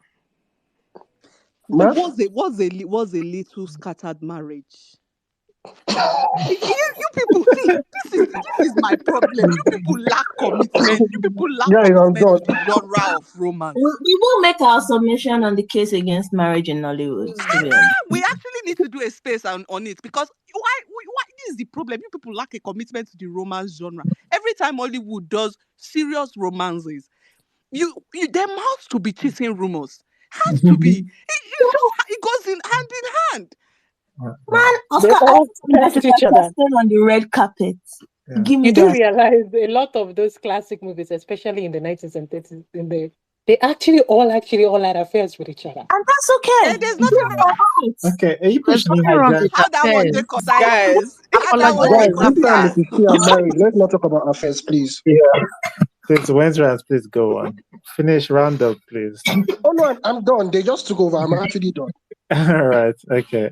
All right. And next, Pearl, please. Pearl. Present, sir. Okay. Your summary of 2023 and then your hope and expectations for 2024. Okay.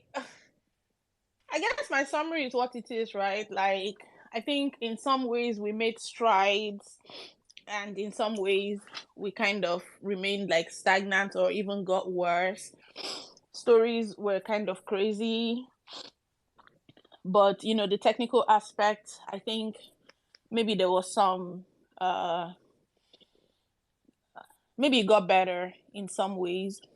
I think I've already said that, I feel like more people are watching Nollywood films, so that's good. Um, I don't know, but let me just move to like hopes, not so much expectation as hope. So I just hope for a general like change in attitude from the filmmakers. Sometimes I get the vibe that it's like while you guys are there talking about whatever we did or didn't do or get right or didn't, we've moved on to our next project. Thank you very much for watching or whatever. You've given us the money to do our next thing. We've already forgotten all about it. I've actually heard this like said.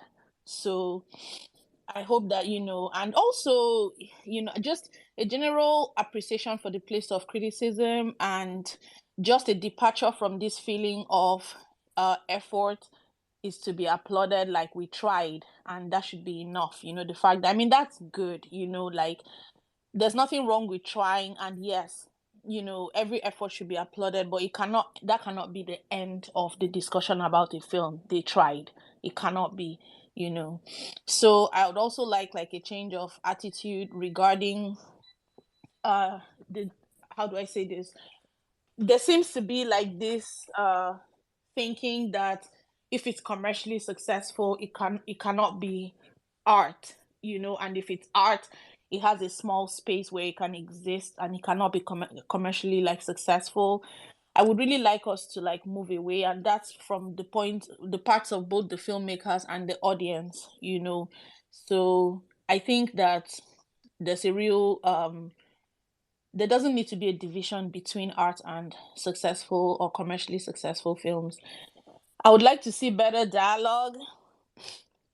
We really don't make any effort with the dialogue. Like when I say like none, we don't even, I'm talking about on a very fundamental level of how dialogue functions, like just the way people talk and just the psychology behind what people say when they say the things that they say. I don't think that like our writers really think about stuff like that, and it would really help with the writing, and whatever. Our dialogue is just kind of basic to the extent that when somebody says share the groundnut, we celebrate, because it's so basic that there's not very much to celebrate. And then I hope for the audience to just be more discerning, and that includes all of us, like every day I'm learning, every day I'm here, every time I'm having to like revise my opinion based on just what I didn't know that I know now. Sometimes I'm ignorant about something and I have an opinion as on the basis of that ignorance.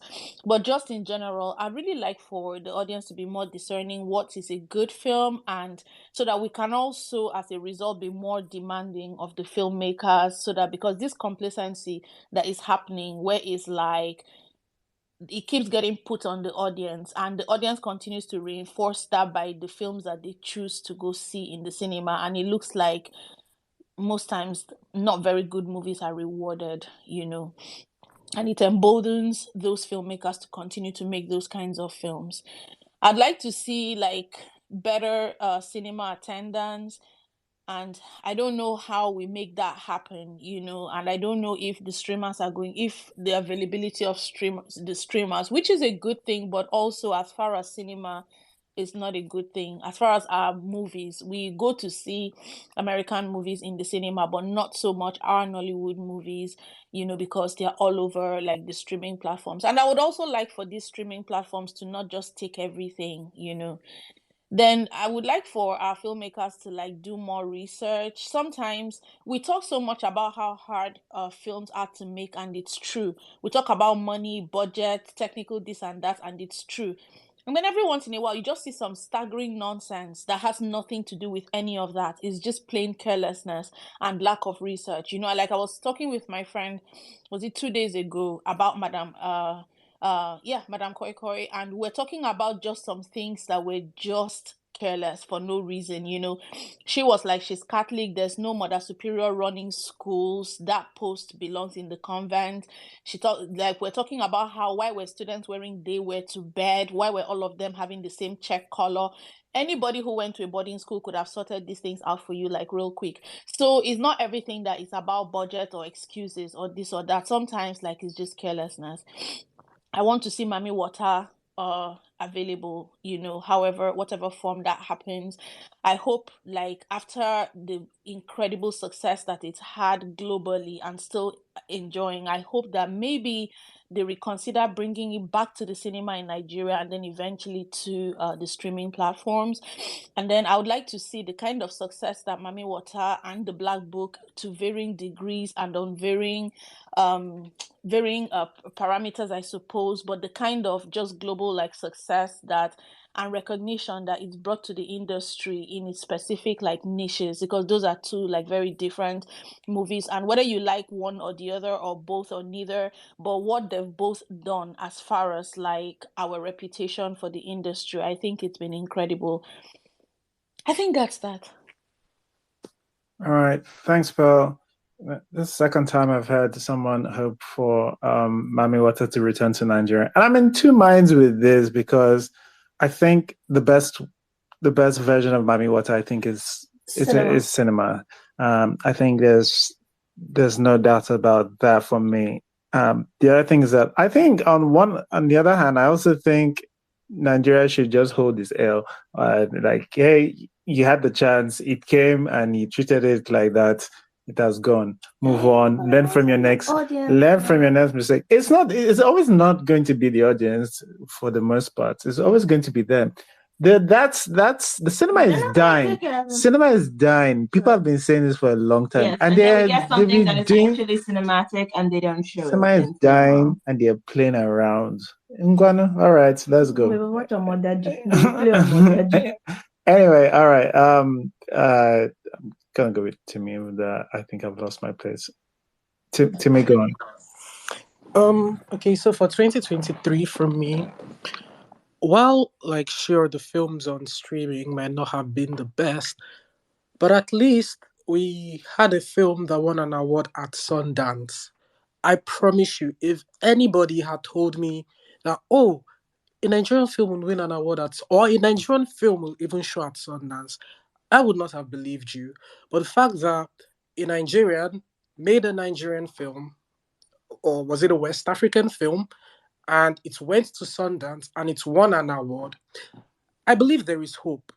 And because of this, I feel like there is just probably one thing that most of the directors on streaming should learn, which is the fact that, at least from what I could tell or what I could see, CJ Obasi's films usually have I don't know how to say this, but they have a very similar look and feel. He has a voice which he puts into his film.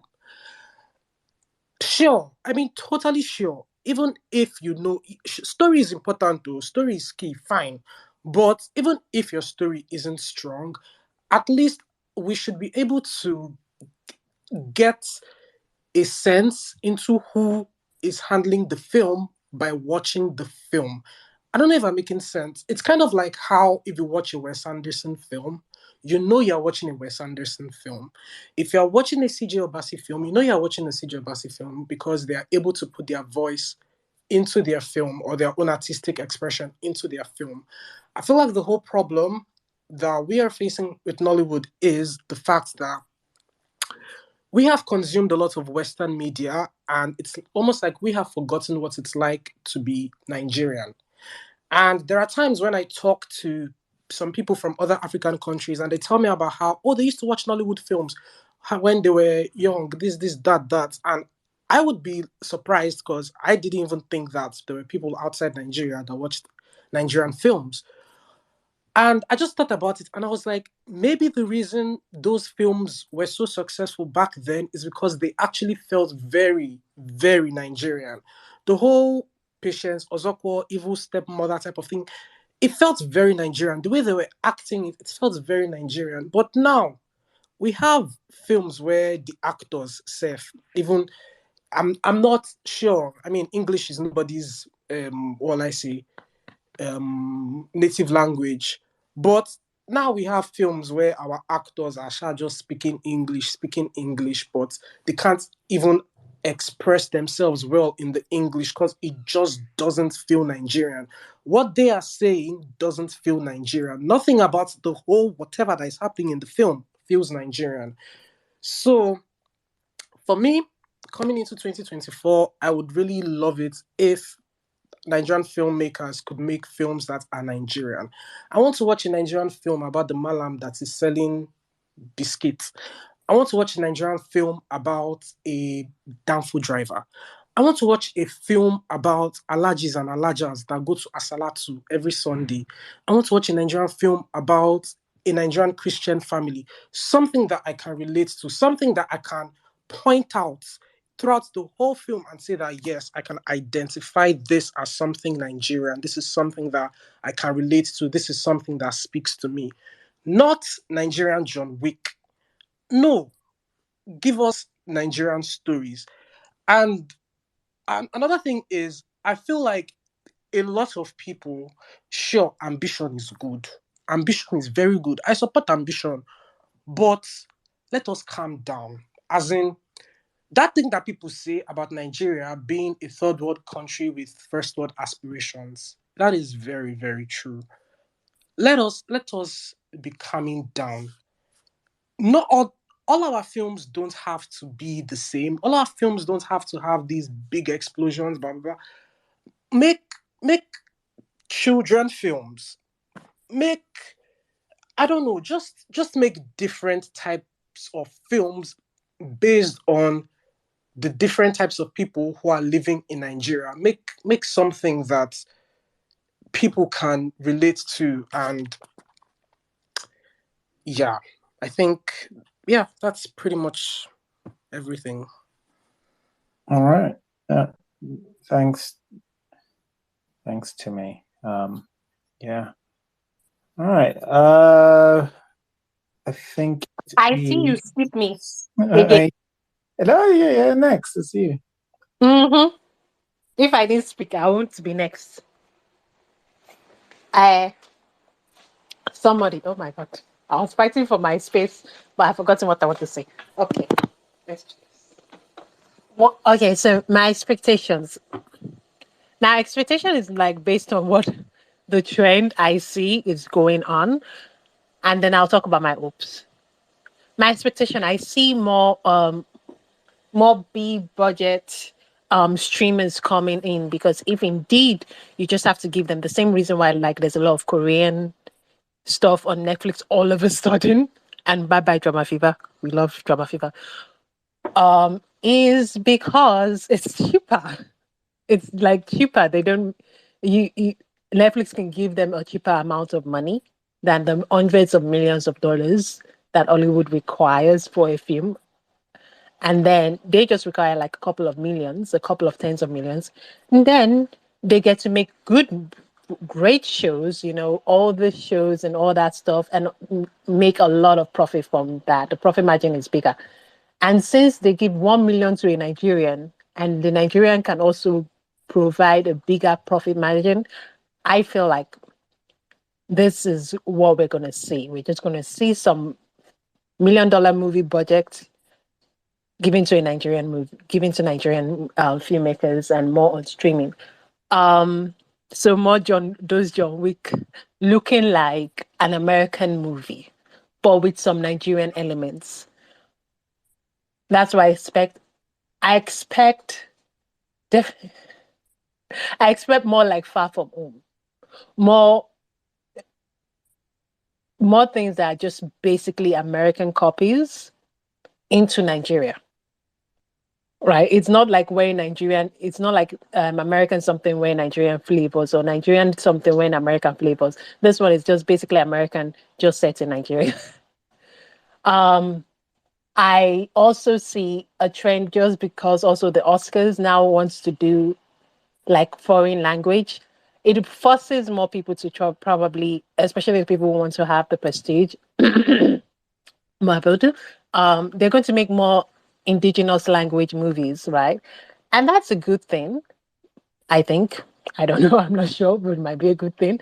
Um, but I also see a trend of like the movies of was Yahoo Plus, the people who are making movies primarily for Nigerian audiences and just like they only kind of expect Nigerians to watch it. They don't really care about foreign audiences. And I personally think that's the better way to go. Because who cares about what you think? They didn't care about what we think when they were making their stuff. And then we had to accommodate to their ways of thinking. They should also be able to accommodate to the ways of other people's thinking in the world. At least know that other people in the world have different types of thinking than you.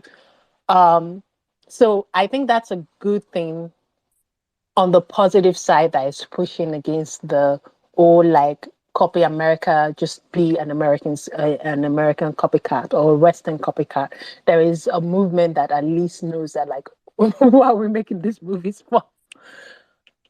Um, and you see that also in Korea too. Like there's sometimes when I watch Korean shit, I'm like, this is primarily made for Western something, and there's sometimes I'm like watching it and I'm like, this is very much made for Korean something, and I think that should also happen.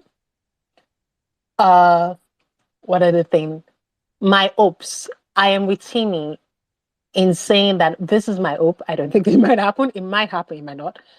Where like stories should diversify in Nigeria. I don't think we should say who should and what should make it into streaming. I don't care whatever movie makes it into streaming. I just care about like the diverseness of movies and the diverseness of stories. And yeah, I want to see more stories about the people that we don't make stories about anymore. We don't make stories about like the poor person down the street, or we typically now there's a change. Yes, we don't make stories about the 1% as much anymore. There was a time that was just dominating, and now it's now trickling down to the middle class. But like maybe we should make some more things about the lower middle class, and not necessarily where they go to be they get taken out of their lower middle class lifestyle and then they get into like higher middle class and make a lot of money. Not that type, like just the typical everyday type of stories. And like we should make more research into if we're going to make movies about our past, we actually have to conduct and go meet like historians. If we want to make more historical, real based movies, that's an hope. I wish. I hope for more diverse stories about about more diverse people within Nigeria. We should even make movies about like minority groups in Nigeria, and I do mean minority, like minority ethnic groups. I don't mean like the big three. That like we can talk about their stories. We can talk about their ancient kingdoms. We can even just talk about things like just make those type of stories. I wish more and more and more will come up. And I wish Nigerians will trust enough in their Nigerian views and ways and just make it. Just make it. The, even the best movie, not everybody's ever going to like it. I know it's easier said than done. Not everybody's ever going to like it. Just make your movie. Make it and put it out. That's it. That's my hope for 2020. What is the O? All right. Hmm? What? Are you surprised I am brief? Oh, oh God! Of course, I ain't gonna thought that was brief. All right, okay. Do you want to? You think you have do you want to Okay, I'll forgive this one. I'll keep it. Sorry, Alicia, Oyinka, but he ate you up there, and we just can't help you. I know. I accept when I'm being defeated, but don't worry. I lost the battle. The war is not ending. All right. Please can you give us your summary of 2023 and your hopes and expectations for 2024?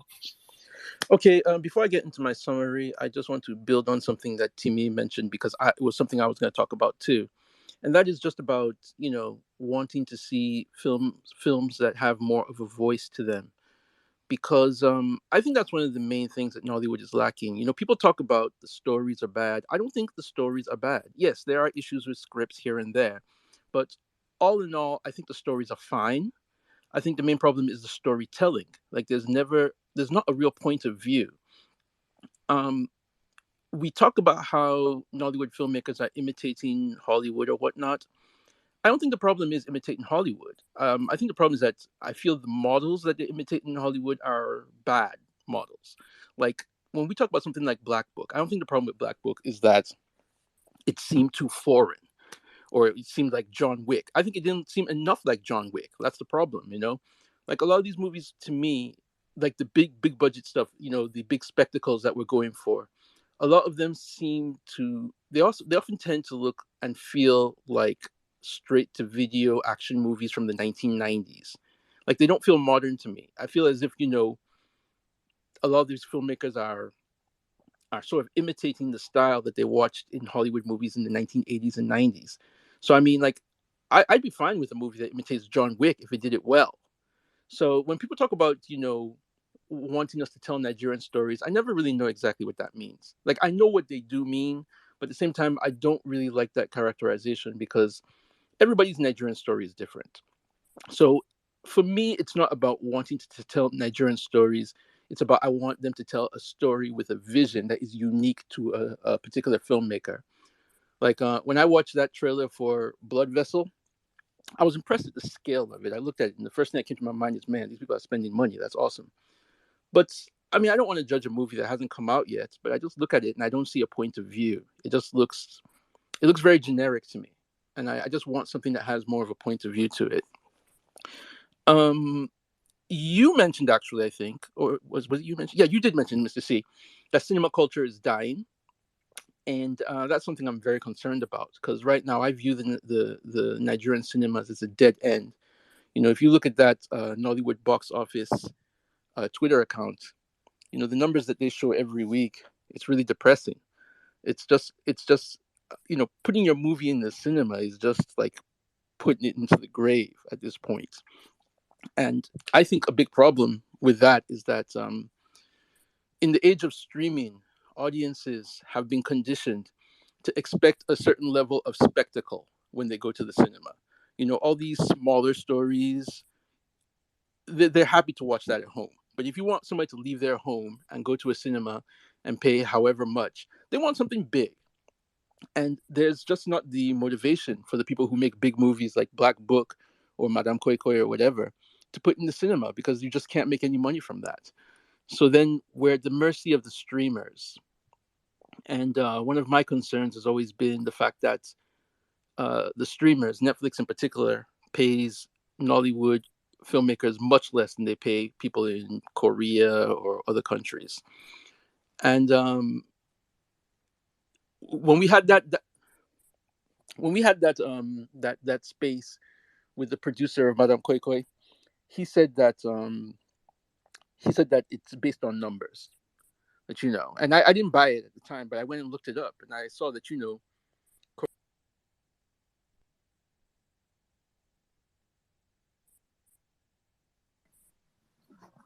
Have we lost Regina? Is it just me? Yeah, I can't hear him either. I can't hear him. We lost him to Korea. Yeah.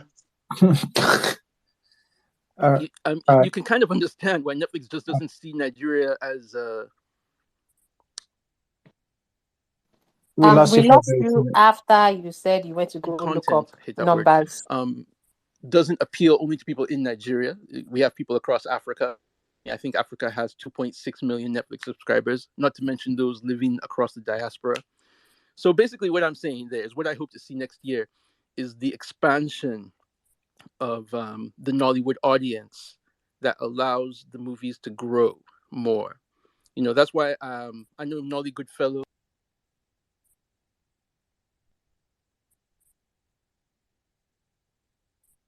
Oh, that's it. He gone. Oh, is he back? Jesus. This is how you Nollywood must change in disguise. All right. Atas, what's your Oh, well, it's actually more so a pushback, a response for Uchenna. Because while everyone's Nigerian story is different, there is a Nigerian perspective, just like there is an American perspective or Korean perspective. Regardless of the different Korean stories that Korean cinema tells, you are never lost that these are Korean people living in Korea, doing their Korean things and telling different stories. And that's why I think it was Wayne who gave different examples of Nigerian stories that you could tell. Conductors, Christian families, whatever it is, there is a Nigerian way, there is a Nigerian perspective and a way to tell stories. Um, and while all filmmakers should have a perspective that is their own, it just doesn't make much sense to set a story in Lagos and there's no Lagos in it. And that said, movie theater culture in Nigeria is hard to defend when you say it's dying, when the movies on average are bad. Personally, I would rather watch a Nigerian movie on Netflix because it's a Netflix subscription that I already own than go see a movie with a 60% or higher chance of being bad because we're focusing on spectacle. And I don't think it's fair to put that on the audience. Yeah. All right.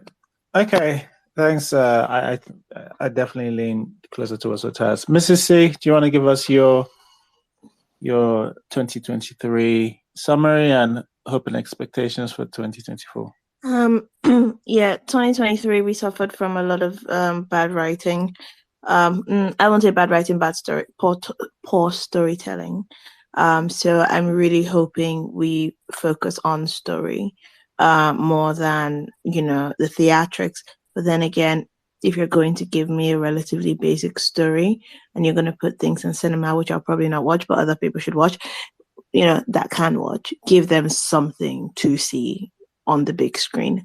Also, I'm really hoping they drop I think Kemi Adetiba is like one of the biggest like Nollywood influencers because she influenced them with Wedding Party to do all these big blingy, family thingies, influenced them with King of Boys to do the gritty crime dramas, and then influenced them with King of Boys 2 to not cut things but turn your film into a series. And I need them to stop that. 2024 and going forward, don't turn your movie into a series because you're unable to cut. We can see that it wasn't created to be a series. We can see it and it ruins the experience for everyone. Cut. You have so much there that needs to be cut. Just cut it. That's all I'm asking for 2024. Give me some story and cut it. Thank you. God bless. Okay. And for me, well, there's a What Kept Me Up. There's a What Kept Me article for actually, I think it's going to be a series. That's the hope anyway. We're going to be having a monthly What Kept Me Up article on some of the space, some or a number, or maybe just one of the spaces that we do. Please do read it. Have a look, see if you get a mention or something of the sort. Really excited for that. I do have plans for Film Club in 2024. That's for Film Club for Nollywood. In 2023, it's been this one was a slug to get through. I think The Trade is the only film that I saw this year that I was. It's even difficult to say, like, because like I still had the accents and that overprocessed. It was overprocessed in the editing room. You could tell because like a bunch of people had halos around them, and then the sound, like Timmy mentioned, only coming out from one side. But generally, not a good year for Nollywood, I don't think. So if we feel like this, and the cinema numbers are showing sort of like falling, and the Nollywood filmmakers, the big Nollywood filmmakers, are moving to streamers. It was so obvious a couple of years ago, last year especially, that this was going to be the case. So I'm not surprised that this has happened. But I guess I'm trying to say for 2024 that some people will take back the cinemas. But if you do care about Nigerian cinema culture, you do have to be intentional about it now. If not, it is gone. And here's your warning. Here's your warning. If it's not already too late, to be honest. But yeah, I didn't really have expectations for Nollywood. I just got. I know I asked all of you, but I just take it as it comes, my G. I know hopes, no hopes. So Jesus, did you see this year? Fantasy. Do you remember 2022? I don't have fantasies. I don't have fantasies. Actually, I guess I'm looking out for some. There were a handful of filmmakers that I'm looking out for. I'm hoping the series comes out with something. I'm hoping some of the S16 guys come up with something for us in 2024. And just a couple others, even like some people that I don't always love their movies, but like I feel like they're pushing in the right way. I hope they come up with stuff. But yeah, all right. Before we say our goodbyes, Timmy, what is it? Just sorry, I wanted to ask where I could see the Conley Remy and Adesua film. Falling is on YouTube. Legally on YouTube, by the way. There's because we discussed it on the space. I can't remember. I think it was last year or maybe 2 years ago. We discussed it on the space. But if you type in Falling, someone can probably get you the link. But it's on YouTube legally. Okay, thank you. You're welcome. All right. But that's it for the year. I mean, like that's for the year review. We still have 2 more spaces to go. I wish us all the best. They are not looking, they're not, it's not going to be a Lord Tana event. So my hobby is putting it down. So, next week we are going to be discussing Blood Vessel. So I expect all of you to be in your Sunday's best behavior, right? Vanessa will go last this time. Don't worry, Inko. Vanessa will go last, because if she excuse me. It's not about going last or going first. It's about remembering my place in the queue. Be fair. I've already forgotten you next week, to be honest. But next week we will be discussing Blood Vessel.